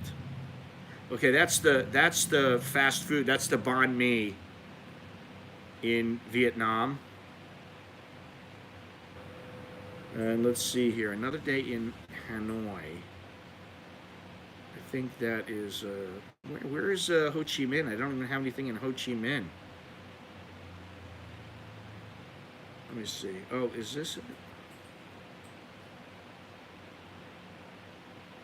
Oh, this is the coffee shop in Hanoi where they had the notepads. It's you, Gennaro. It's you, baby. It's not me. Anyway, the list, the playlist is right here. But this is Hanoi. Yeah, there's a whole list here. Yeah, I liked it a lot, man. I really liked Vietnam a lot. Let me see what's in this one. I don't really remember some of these, and I don't remember what I put up. I have too many. You know, listen. The thing is, I got a lot of videos, and some of them I think are junk, and I never put them up, and then I forget about them. Oh, here's the one, and actually, this is "Wish You Were Here" with, and I never got to do the whole thing because I just didn't have enough that I was happy with. All right, hang on one second. Now that should be better. Train ride from, I went from Hanoi to Ho Chi Minh on the train. And that was pretty cool. All right, let me see. Maybe I can get this. Can I do this? Is this the list? Yes. All right, so here we go. This is the playlist right here. Then there's only a few, I think 6 or 7 videos in there. Okay, so there you go. A little bit of Vietnam. And I'll try to put some more stuff from Vietnam up. I gotta look around. You know, this is the thing. The streams take a lot of time, but the videos take a lot of time to edit. And so, yeah, this is the place, the one that says "You Wish You Were Here," the teaser. This is the place where I went and there was nobody on the beach. It's a little fishing village, and then they took me.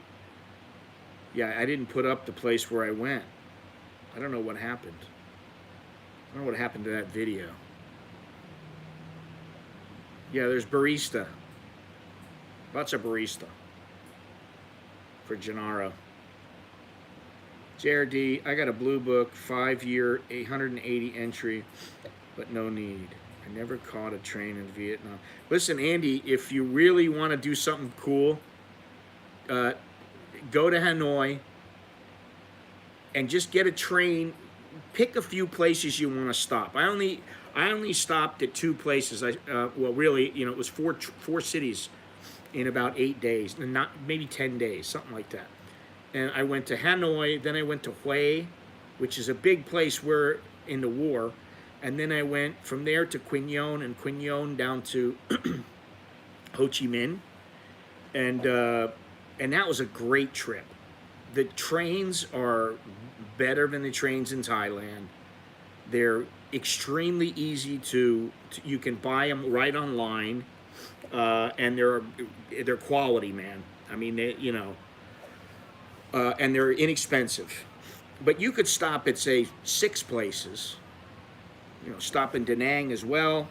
I mean, you can have yourself a grand time there. If you got you know 3 weeks or a month, or 2 weeks even, you can have a great time. And there is a video in there where I had coffee in I think 2 or 3 different places.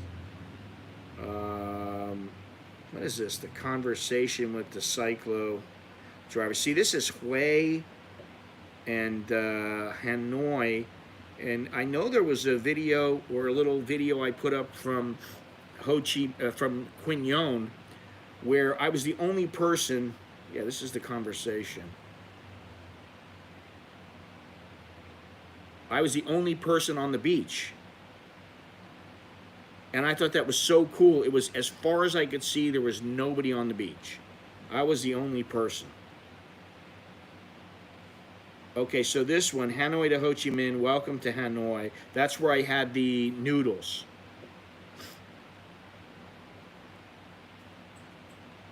at the very famous noodle place. Yeah. Highlands coffee is good, yes. But it's a chain, yeah. So, but like if you go into, I think it was Highlands, you get like a coffee and a banh mi, and the banh mi is like, I forget, like 20,000 dong or something like that. You can get them for cheaper outside on the street. You can get them for 10,000. At least you could back then when I went. It was a couple years ago, 3 years ago. It's actually almost 3 years to the day. In another week, it'll be 3 years since I've been there. So that's a long time, actually. A lot can change. But that's the video where I went to the noodle place, and then you see at nighttime. Another day in Hanoi. Next stop, capital. Then I was in Hue, and if you remember the live streams that were there, that was a place where I went. Some of you guys may remember where I went to a couple different bars, and I just was drinking the beer, the 555 beer, the Ha Ha Ha, and it was very good beer. And then I had the Australian guy who, I don't know what his capacity was, but I bought him a beer, and then the guy didn't want to go away, which was pretty funny. There we go. But yeah, that was a good trip. Good times, good times. Yes. So there's the playlist and all that other kind of stuff. And I think I got more video. I should just put up like a hodgepodge of whatever I can find and just throw it up. Raw footage, because I know there's a lot missing. I don't remember when I was there. Well, I think I was there in February.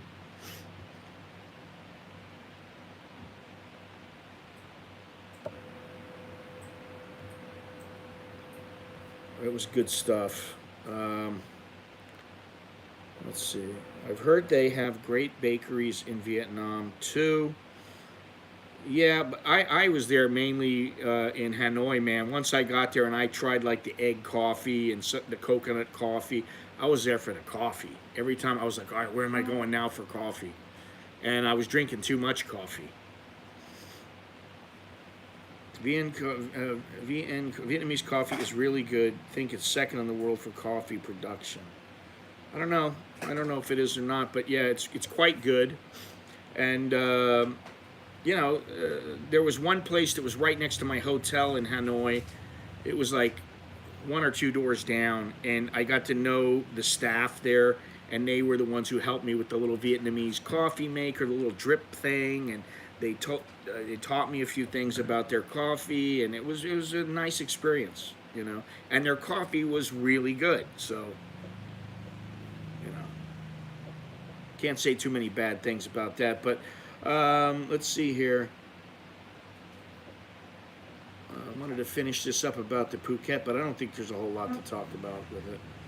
Qualified venues can apply with a 3-page application at one of the 3 officially designated districts in Talang, Katu, and Muang.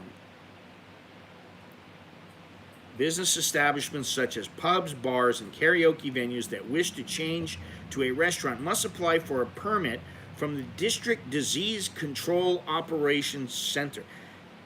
I don't know, is it me, but like, do they have way too many names for places and campaign slogans? I mean, it's like, it's too much, man. I can't keep up with all of it. The District Disease Control Operations Center will conduct standard inspections as required by the Ministry of Public Health. Then the Phuket Provincial Communicable Disease Committee will approve the restaurant that has passed the standard to start for business. So in other words, right now they're not operating legally. Here we go. 3rd foreigner this week dies from building fall in Pattaya. That was That was about 2 weeks ago. 72-year-old fell to his death. That was the previous week. Then this time, a 64-year-old Norwegian man believed to be an expat was found dead after his fall last night from the 5th floor condo in Jomtien. No immediate sign of a struggle or foul play. High Flyers Club or foul play? I don't know. That's why you don't get a condo on the 5th floor or 30th floor. I was just reading yesterday, and I just happened to find the article about this guy who, you know, I knew him a little bit. I didn't know him real good. My buddy knew him very well. His name was Daryl, and he ran the doll house. He was the owner of the doll house on Soy Cowboy. And I didn't know him real well, but I did know him. You know, so if I saw him, he would, you know, he'd talk to me. We'd shoot the shit for a few minutes. And I saw where he had fallen from, he forgot his keys, and he was on like the 39th floor. And so he asked his neighbor, listen, you know, can I climb over to get, so I can, from your place to my place, so that I can get into my apartment? And the guy said, yeah, okay. So, you know, he thought, oh, no problem, this guy can do it, it's easy, and he fell. That was the end of him. And he had all kinds of issues, medical issues, and problems with his club at the end. But, you know, I never really went there. I think I might have went there a couple of times just to meet one of my friends there that knew him really well. I don't even know if that place is in business anymore, you know, but can be entertaining to sit on a little wooden chair watching the craziness of Hanoi streets and sip some iced coffee. Well, that's what I like to do. That's cool. And they have all kinds of places where you can sit, like on the 2nd or 3rd floor, you look down and you just see all the madness, you know. And it's just like little ants buzzing around, you know, on the motorbikes. That's exactly what it's like. And Ho Chi Minh is even more crazy. Really crazy. So, anyway, can you believe we've almost hit 2 hours now? Time has flown by, and I had no clue what I was going to talk about today. I still don't know what I'm talking about, really, other than Vietnam. And yeah, I wonder, I'm going to look right now and see. Oh, if you're on the 39th floor, forget about it. It's over. That's definitely, listen, I was on like the 4th floor, and that's scary as hell. You know.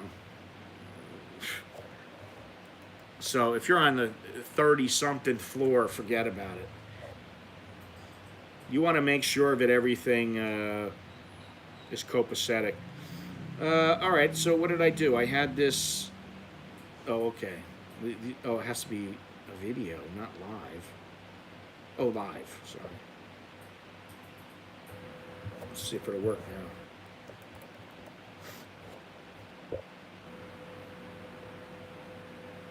Vietnamese guest on a freestyle. Oh no, that was a while ago. Let's see. Oh, okay, here was one impromptu stream. Hue, Hue, Vietnam. I don't see.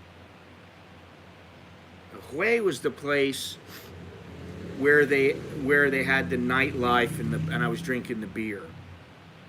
I had a couple beers there. I don't see any other ones.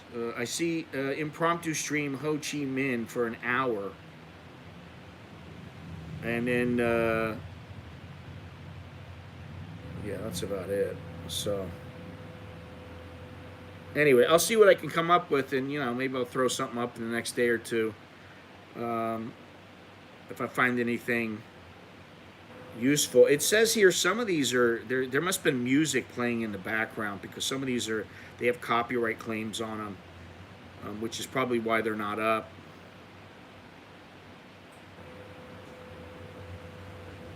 Anyway, let me see here. Dallo, you take care. Walk on the beach sounds very good. No worries. I've seen the results from high floor falls. It's pretty brutal. It doesn't even look real. Yeah, well, listen, fourth floor is high, but it's not that high, but it's high enough. People watching is the best part of traveling anywhere in the world. I'm thinking Vietnam would be great to do that there.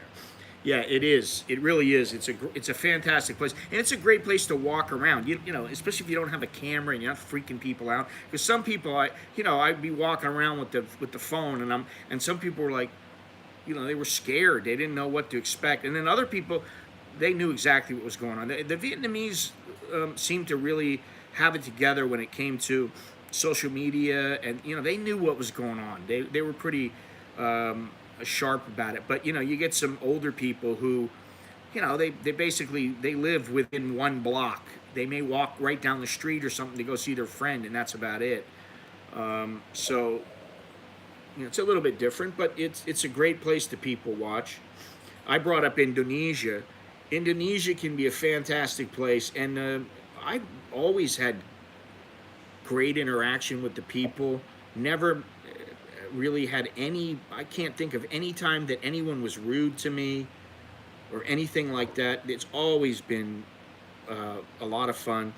And I don't know why. My wife and I went to Bali, and I think she liked it, but I don't think she liked it enough where she was like, wow, I got to go back to this place as much as I can. But I liked it a lot. I really liked it a lot. And I didn't like some of the tourist area. I didn't like that there was a lot of the backpacker types, with the dreads and all that kind of stuff, and the little fisherman pants. And I can do without that. I mean, listen, they're allowed to travel too. So whatever. But I just like some of the places that I went that were without the hordes of tourists, and Bali has a lot of tourists.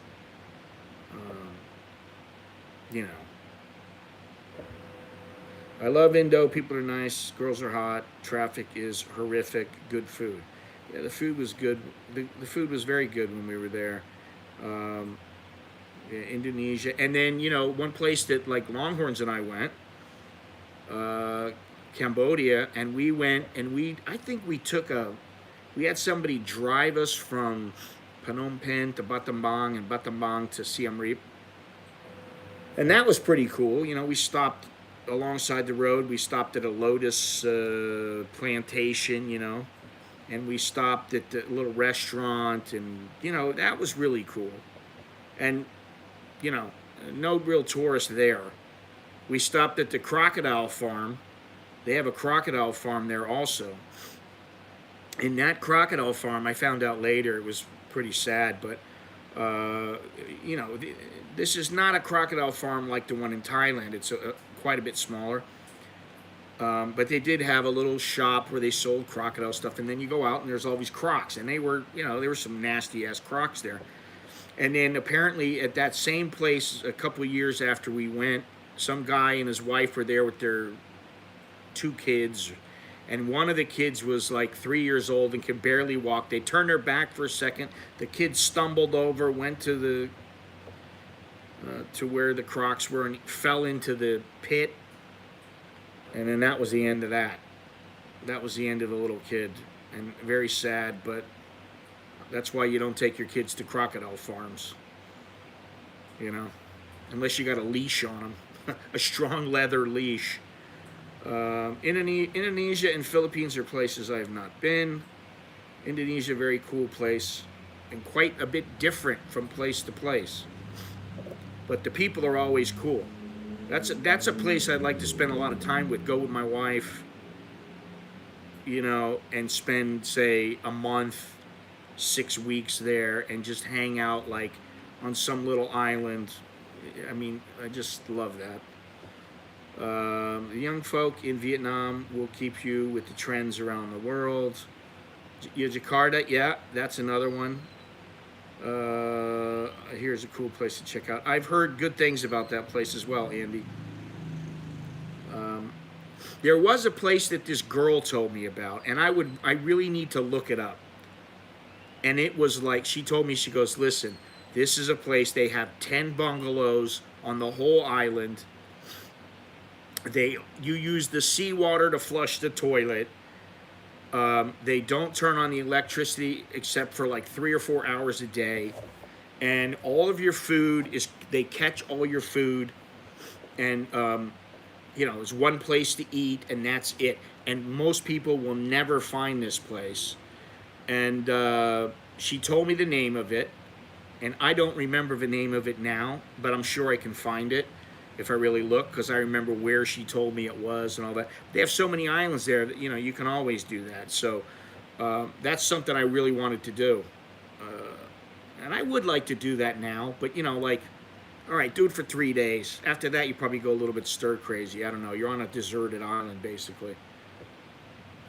Borneo was nice. I did like Borneo a lot. And the people were super cool there. They were really, really cool. That was when I went there, the internet was still like, people were still using dial-ups.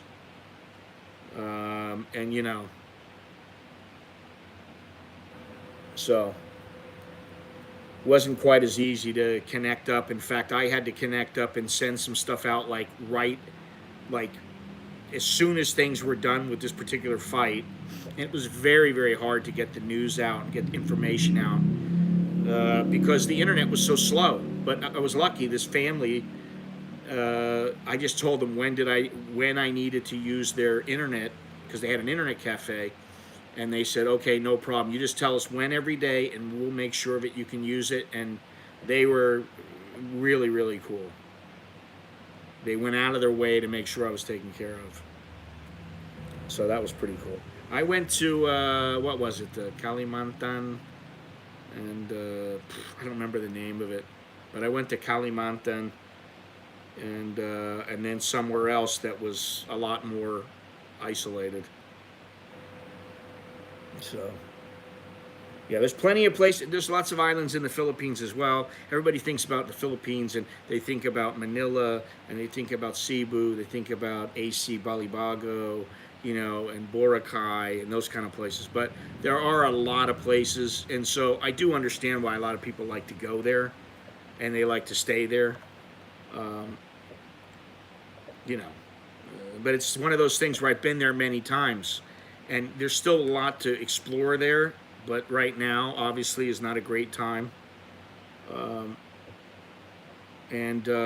same goes for Indonesia, and I like Indonesia a lot.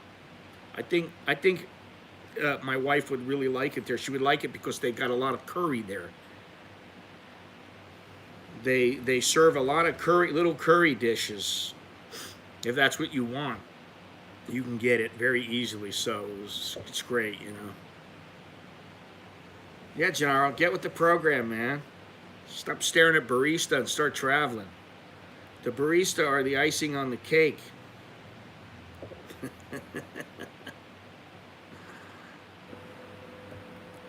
Let me see here. Anyway, well, been a good little stream. Not bad. That is pretty lucky there, Fires dude.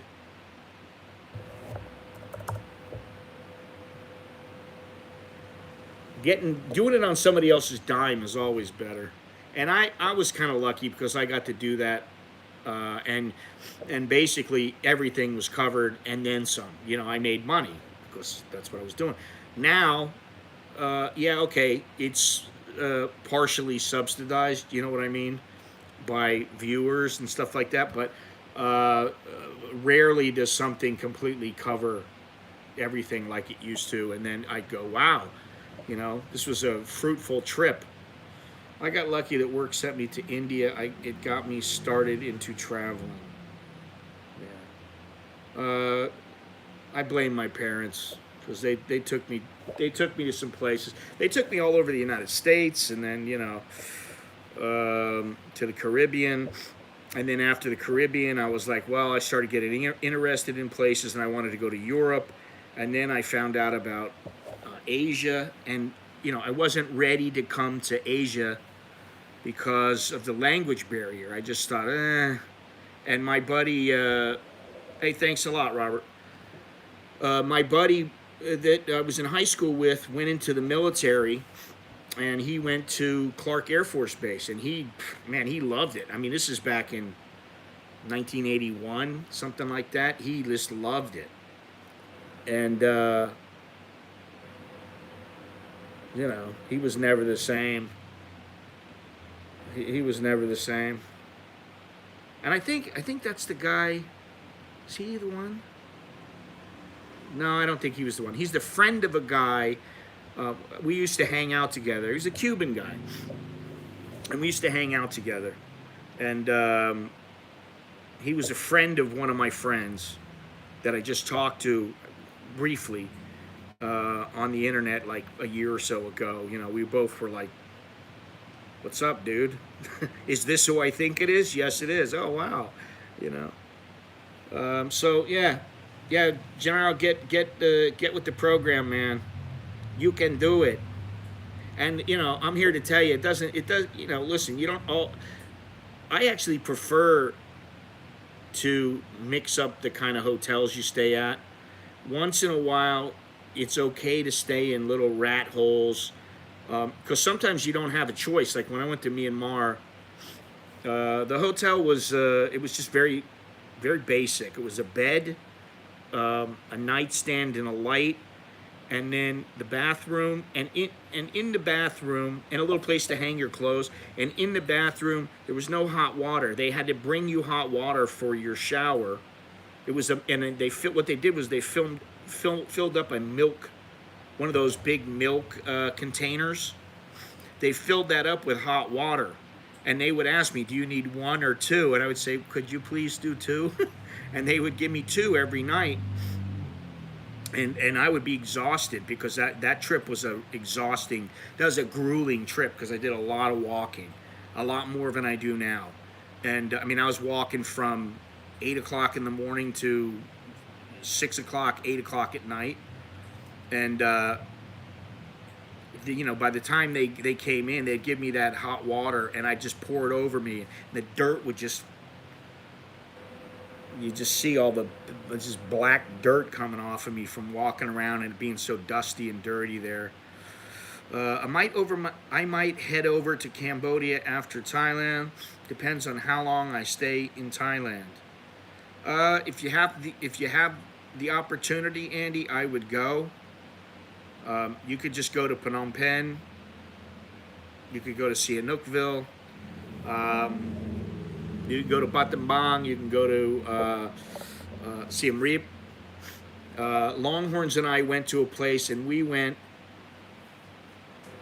Let me think how we did it. It was in Thailand. Was it in Thailand? Yeah, it was in Thailand, I think. Yeah, it was in Thailand. It was the Pre Vihir. We went to the Pre Vihir, which is a big temple that Thailand and Cambodia have been fighting about for many, many years. And it's on the border. And Cambodia was awarded it, I believe, by UNESCO.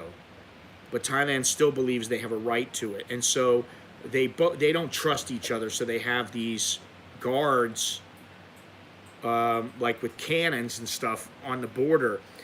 But that was the place that we went where it was like 2,542 steps to get to the top. And then there was one spot where we went and we started talking to the guards.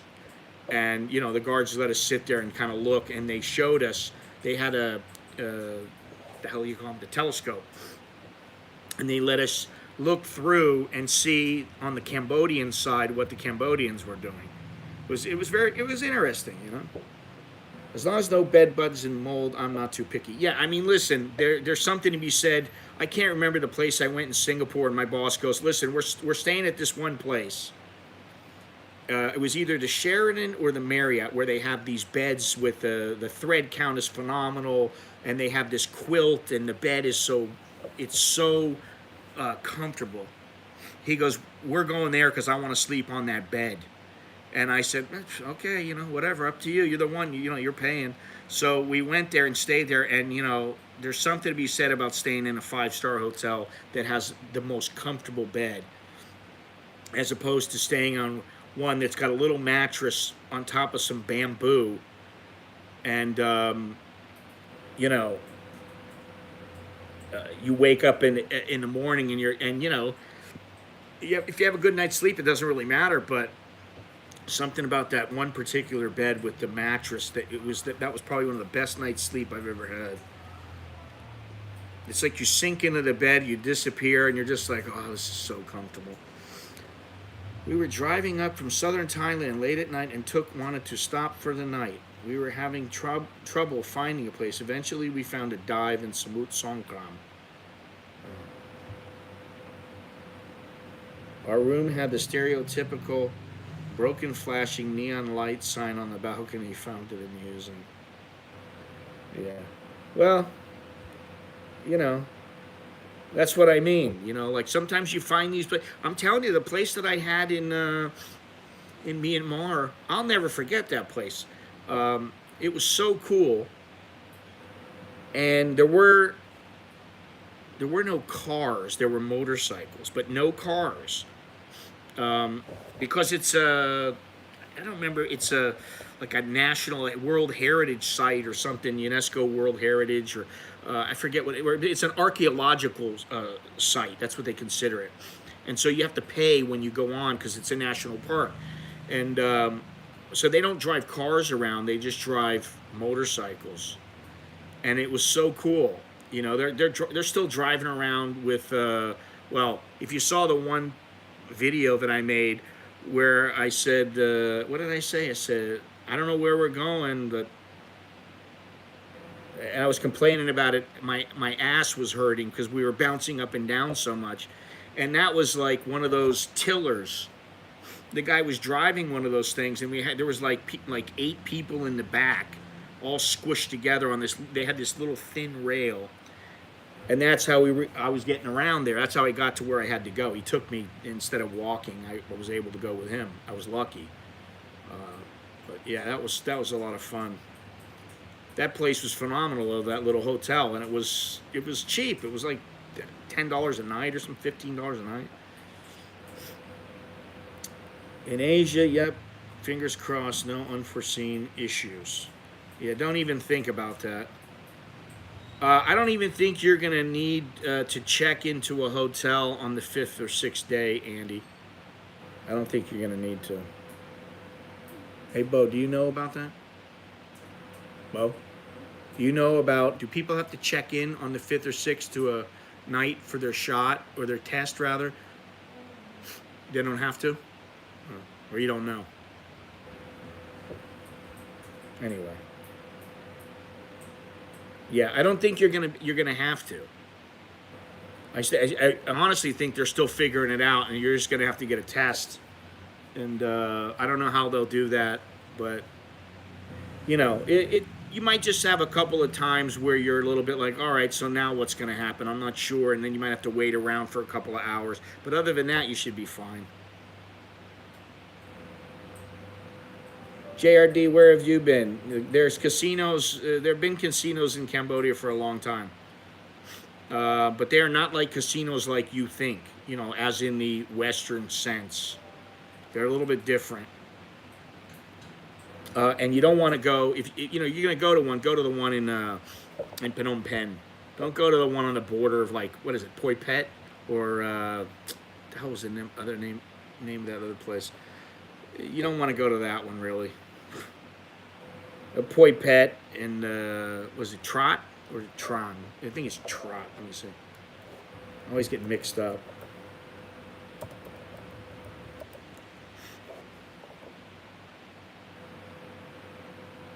Oh, it is Trot. Okay. Those places, you don't want to go to those. You really don't want to go to those. Yeah, I believe that is the one that I'm talking about. Or, I don't know how many are there now, but it's right inside the border. You can go overland from Thailand. And I used to do that. I used to go overland, and then me and my buddy would go overland, and we would get a car. We split the cost, and we'd go all the way to Phnom Penh that way. We did it once for an adventure, and the guy slid off the side of the road and almost killed us. We went into a ditch. Son of a bitch, that was a nightmare. Then there's ferries you have to go across if you're going to go to Phnom Penh. That was kind of interesting. There was like 3 ferries you have to go across. So it was a bit of an adventure, which is what we went for. But it got rainy and it's muddy, and the roads were not paved. And so he slid out. He was hauling ass, and he slid out and went into this ditch. And he had to call his friend, and it was to come pick us up.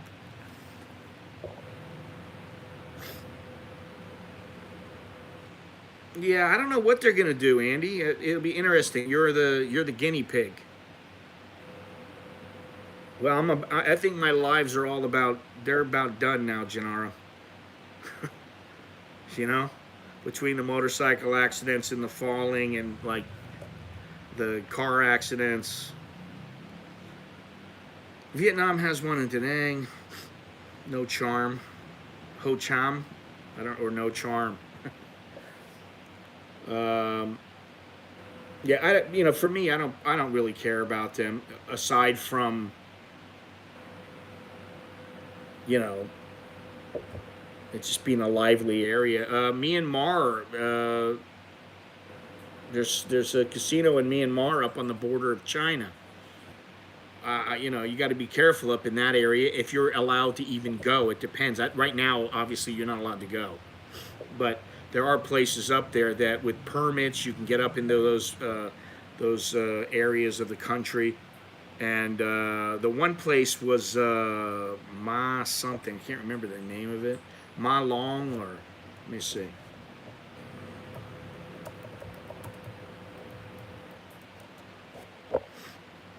No, it's not Ma Long. That's in the Shan State.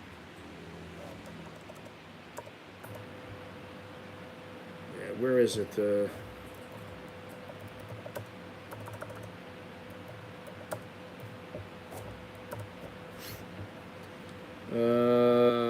Okay, there's the Andaman Club, Myanmar. Oh, that's a Bangkok office, actually. That's not it. Shangri-La Casino, Myanmar. The dangers, here we go. This is only a year old. The dangers of Myanmar's ungoverned casino cities.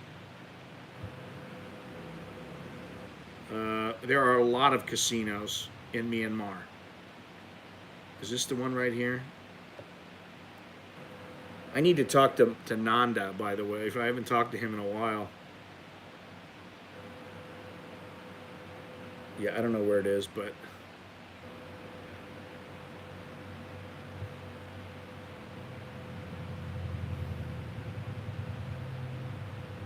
Yeah, that's the thing about going to a casino. I mean, like, hey, it sounds great, but the towns tend to be rather lively, if not dangerous, in some places.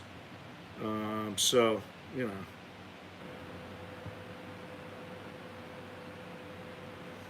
Belil, thank you. You are alive and kicking. Good to hear that. I'm starting to wonder if you're all right. Let me see if I can find this place, because I want to know what the name of it is now. And it has nothing to do with the bridge and the area that I wanted to go with Longhorns a while ago, which it's a good thing I didn't. Don't think I've forgotten about kayaking, but right now we're a little bit limited. We've got a few things to do here in Bangkok, the family and myself, and we have not forgot about getting out of here and going somewhere for a spell. All right, let me see if I can find it on this map here. Putao. It's Putao. That's the area. But there was I forget the name of it. Son of a bitch.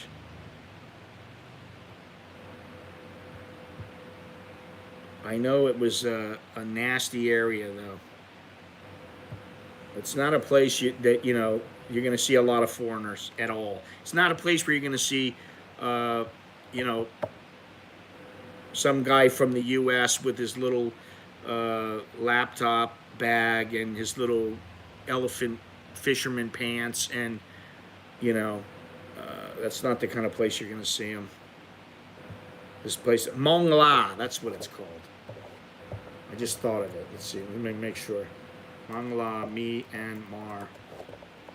Yes, Mongla. Mongla Township. That is it. Mongla. It's the administrative seat of Mongla Township in Shan State of Myanmar. It's opposite Dulao, a Chinese border town in Yunnan province, about 258 kilometers, 160 miles, from the Thai border town of Masai, and 80 kilometers, 50 miles, north of Patong, Myanmar. Although Mongla is in Myanmar, its electricity, telecommunications, other infrastructure, and trade flows are dependent on China. The main currency used in Mongla is the Chinese yuan. Now, that was a place this is a place I wanted to go. I still like to go there. And, you know, I went with this guy. Okay, Mongla casinos were closed in January 2005 for about a year because of complaints from the government of China. There had been an increase in illegal wildlife trafficking in the region. Mongla has a history of rapid expansion, but in the late 2000s, its economy was in decline. Tourism from Thailand to Mongla resumed in 2012 after signing the new ceasefire agreement between Burmese military government and the Mongla NDAA in September 2011. So it's not a place where, you know, there's no Disneyland there.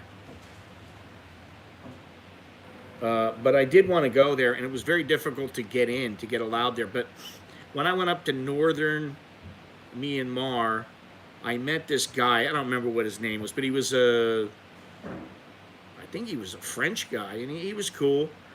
He's French or German, I can't remember. But anyway, he and I we hung out for a little bit. Yeah, I remember now, he was a big old French guy. And we went into this, it was like a karaoke kind of place. We were the only white faces. This was in Sitwe in Myanmar, northern Myanmar. We were the only ones there in this place. And so we just got something to eat, had a couple beers, and watched, you know, the girls sing, and then we just left. But it was strange. It was really strange because even that area, Sitwe, Miak-U, where I went, very, very few foreigners. You know, you're not going to see, you know, bus loads of foreigners. You're not even going to see 25 foreigners. Probably won't even see 10. I might have seen 2 or 3 the whole time I was there, and that was it. Let's see here. I booked a return type for the same reason that they asked in the airport, but I can say this one. Okay. Thai government doesn't care where you're flying to as long as you don't overstay. Yes, exactly. They don't care.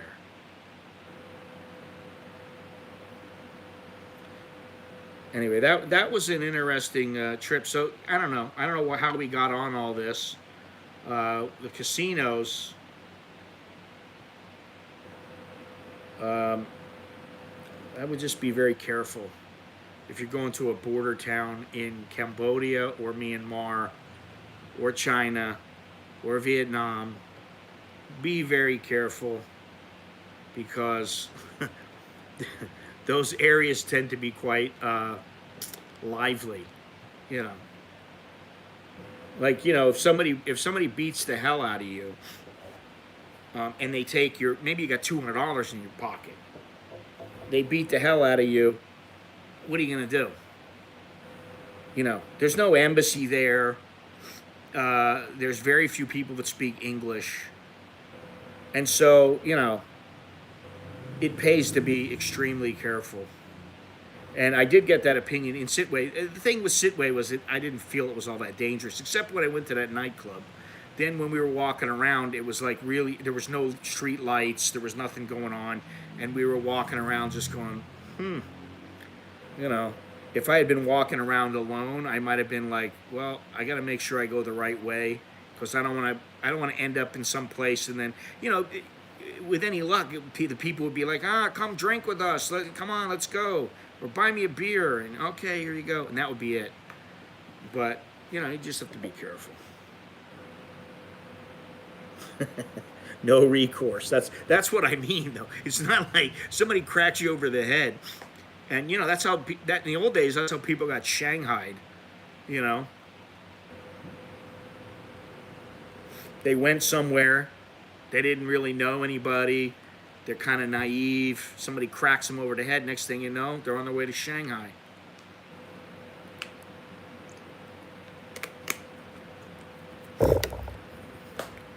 Well, they sure can. I mean, you know, it just pays to be careful. And believe me, some of those border towns, they're shitholes, you know. I mean, that's the only way I can say it. And I wouldn't say, you know, I was so scared there. But, you know, I'm sure there are people there that are carrying guns and knives. And that's really what you need to worry about. But you're really in Cambodia. I've only had like one time where I was a little bit worried. And that was really, it was late at night. And I think it was just a bit of a misunderstanding. But anyway. Well, it's like, if I had the money, would I go to the Congo? Yes, I would. I'd tell my wife, you're not going, I'm going. I need to go. It's something I want to do. I've been wanting to do for a long time. And she's got a nice looking fart bottle. Who are you talking about? Talking about my teddy bear? For a little pig? What are you talking about? I am completely clueless. You missed it. I used your Roke coffee maker in the stream.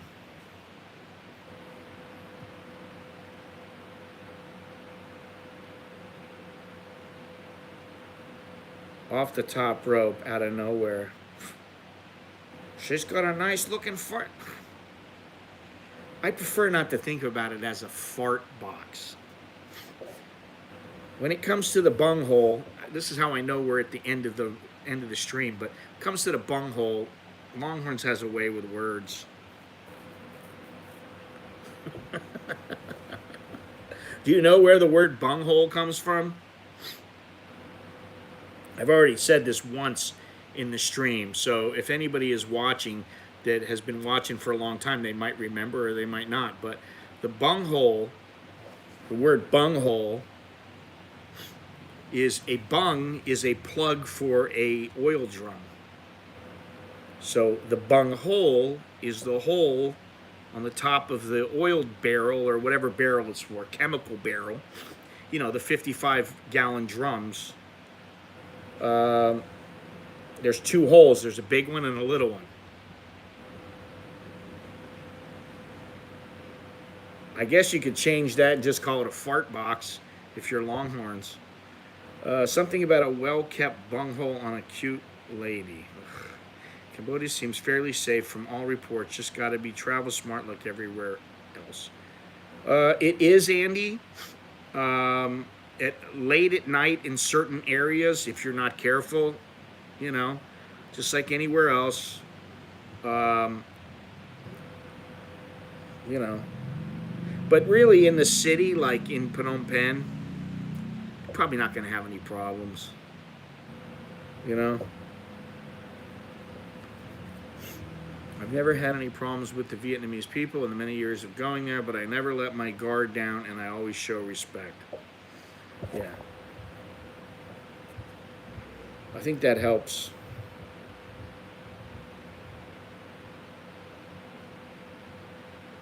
I think it helps to be polite. And although, you know, it took me a long time to learn and I have not always practiced this, it does pay to be polite and respectful and get your way out of it with with honey instead of vinegar. Slide on out of there. Don't run yourself over the cheese grater to accomplish what you want. Anyway. Yeah, Vietnam was for me that was great, man. I love that place. I had such a good time, you know.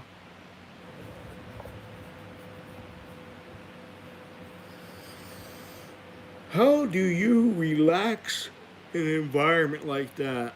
Just curious. You just let it go and say, if I'm gonna die, I'm gonna die.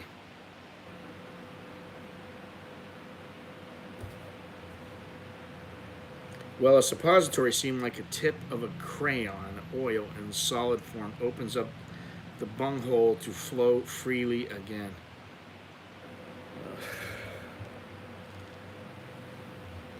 I wasn't thinking about suppositories. Maybe, Gennaro, listen to what Longhorns is saying. Andy's out of here. He starts hearing suppository. That's it. He's got to go.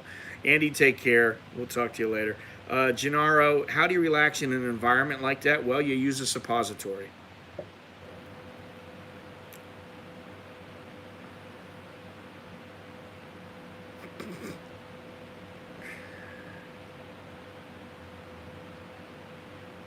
You gotta just hope, because you know what? If somebody really wants to kill you, they will.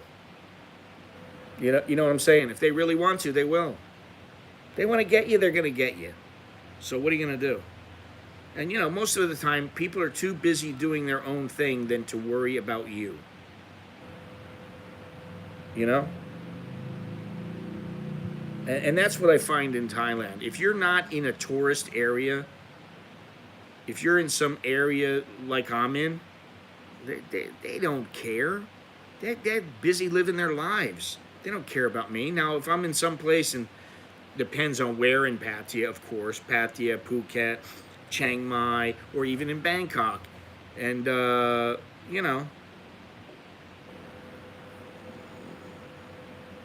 depends on where you go, You're probably going to be just fine. Who's getting killed? I don't know. Nobody's going to get killed. I'm just talking about have to look over your shoulder all the time. You don't. You don't. You don't have to look over your shoulder. I mean, why? Most people, they're not out to get you,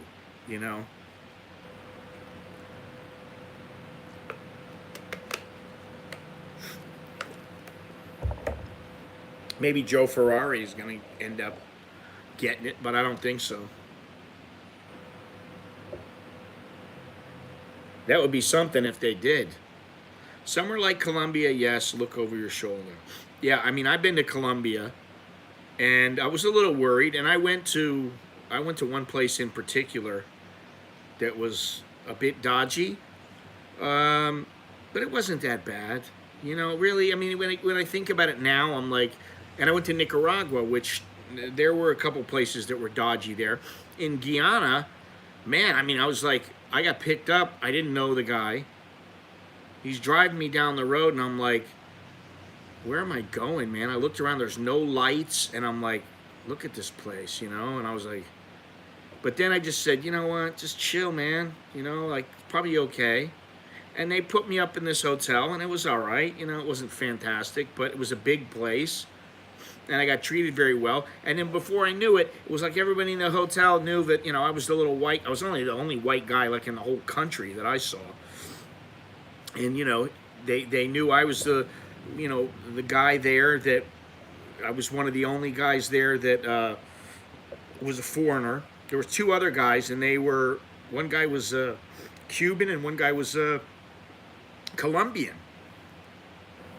And he was the Colombian was a fighter, and the other guy was his trainer. And so then we all got known there, and they started we had the ladies up in the kitchen. They just go, "What do you want today, honey?" And they'd make us up something, and that'd be our meal for, like, we'd have a big lunch. It was great. and they were cool. You know, and there was a couple times when I was there in Guyana when I was like, this one guy took me out. He goes, "We're gonna take you to the wall," and I was like, "The wall?" We go over to this place, and it was a seawall, and everybody just sat there and lined up, and they're drinking beer and smoking weed and just doing all kinds of things. And I am like, you know, I stood out like, you know, I'm the only Caucasian, and I'm thinking, oh shit, man, you know. And he took me to a couple of little bars and stuff like that. And of course, again, I'm the only one. And I'm thinking, I felt better when I went out with the guy, this guy Nelson and Mauricio. I felt better when I went out with them because I got a few more people. But when I was alone, it was like. But everybody turned out. Everybody that I talked to there they were always very friendly, you know. Didn't have any problems. I was really surprised. I thought, man, I hope I get out of here and I don't have any problems. I don't get in any trouble or anything like that. There was nothing. It was great. So, but then again, you know, that could have changed in a split second, you know. Some guy says, "Give me all your money." I'm like, "No, I don't want to give you your money." And then he whips out a knife. "Okay, I'll give you your money." Not too late. Boom. I'm taking your money. You know, you never know. So, anyway. Anything else important anybody wants to say?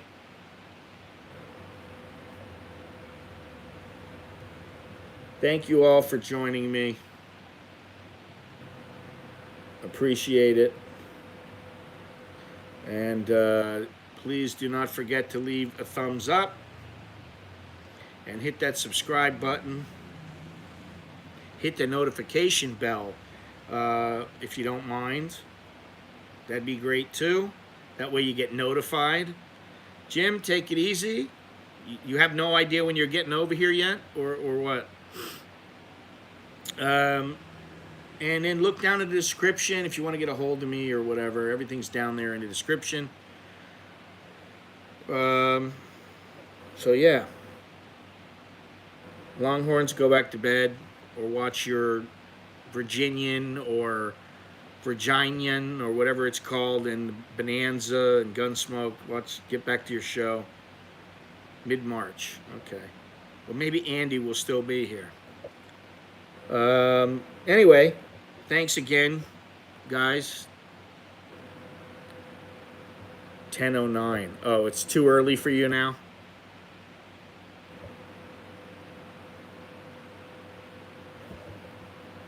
Well, I don't know, you know. You could stay up all night watching some Bonanza or something, you know. It's easy to do that. Goodbye, Robert Mack. Goodbye, chat. Goodbye, everyone. Until next time, Choke D. Well, Jug and Mai. I'm Scott. I'm an American in Bangkok, and that means good luck and see you later. Open range. I never heard of that. I'll have to take a look. Anyway, I'll talk to you guys later. All right? Take care. Be good. Be nice.